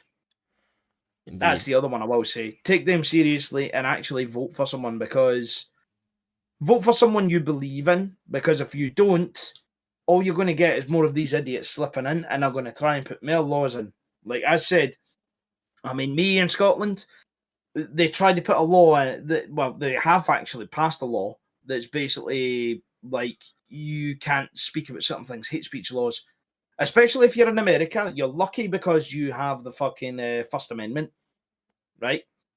Protect your speech as much as possible. And if you're in Canada, you're just as fucked as me. Can you move to America? We need more people here who say that shit, because it's scary how many don't say anything. We do not have a free speech law over here in the UK, We but we do have do. We do, and wait. we don't have enough people enforcing it, because we had a judge. I'll drag this on if I go over this, but short version, we had a judge in court say the Constitution doesn't belong here. Yeah, Or even though it's like the foundation bedrock yeah, it's the highest law in the of the land. country. I It's mean, literally, your country fought us hmm? to get freedom. You know what I mean? For it, to go with your visionary ideas and such. Oh yeah. And a judge is just turning and saying, "Yeah, it doesn't matter." And it's like, what? And we did not have enough. There was backlash for her, but there was nowhere. She should have been dragged out of the courtroom. Like, Yeah. unironically, like that was a ridiculous statement to make. But yeah, thank you again, man, for coming on, and Yeah. yeah, much appreciation, and thank you to Much everyone who came appreciation, in. guys. Thank you very much for everyone who's watched. Come see my fat ugly ass. And yeah, guys, send me a message on Twitter if you're interested in hobby love, and you know, follow me if you just want to, you know, boost my numbers and get me to 6K. And at the same time, shut up, Kato. I know you wear a wig, Kato. Don't give your shit. Fucking. Well, the wig he wears, he wears like a big fucking like Japanese anime girl. You know what I mean? Fucking wig. And I'm just going to shut up now because I'm fucking trailing on. Okay. Yeah, and send us your Warhammer stuff if you do it on Twitter, right? I'll follow you back. Okay, excellent. How about that? We'll do a deal. Oh, hell yeah. All right, thank you guys so much for watching. We're gonna head out. Have a great time, and make sure to check out LordMetalMan over on Twitter. Bye bye. See you guys later. Subscribe and like.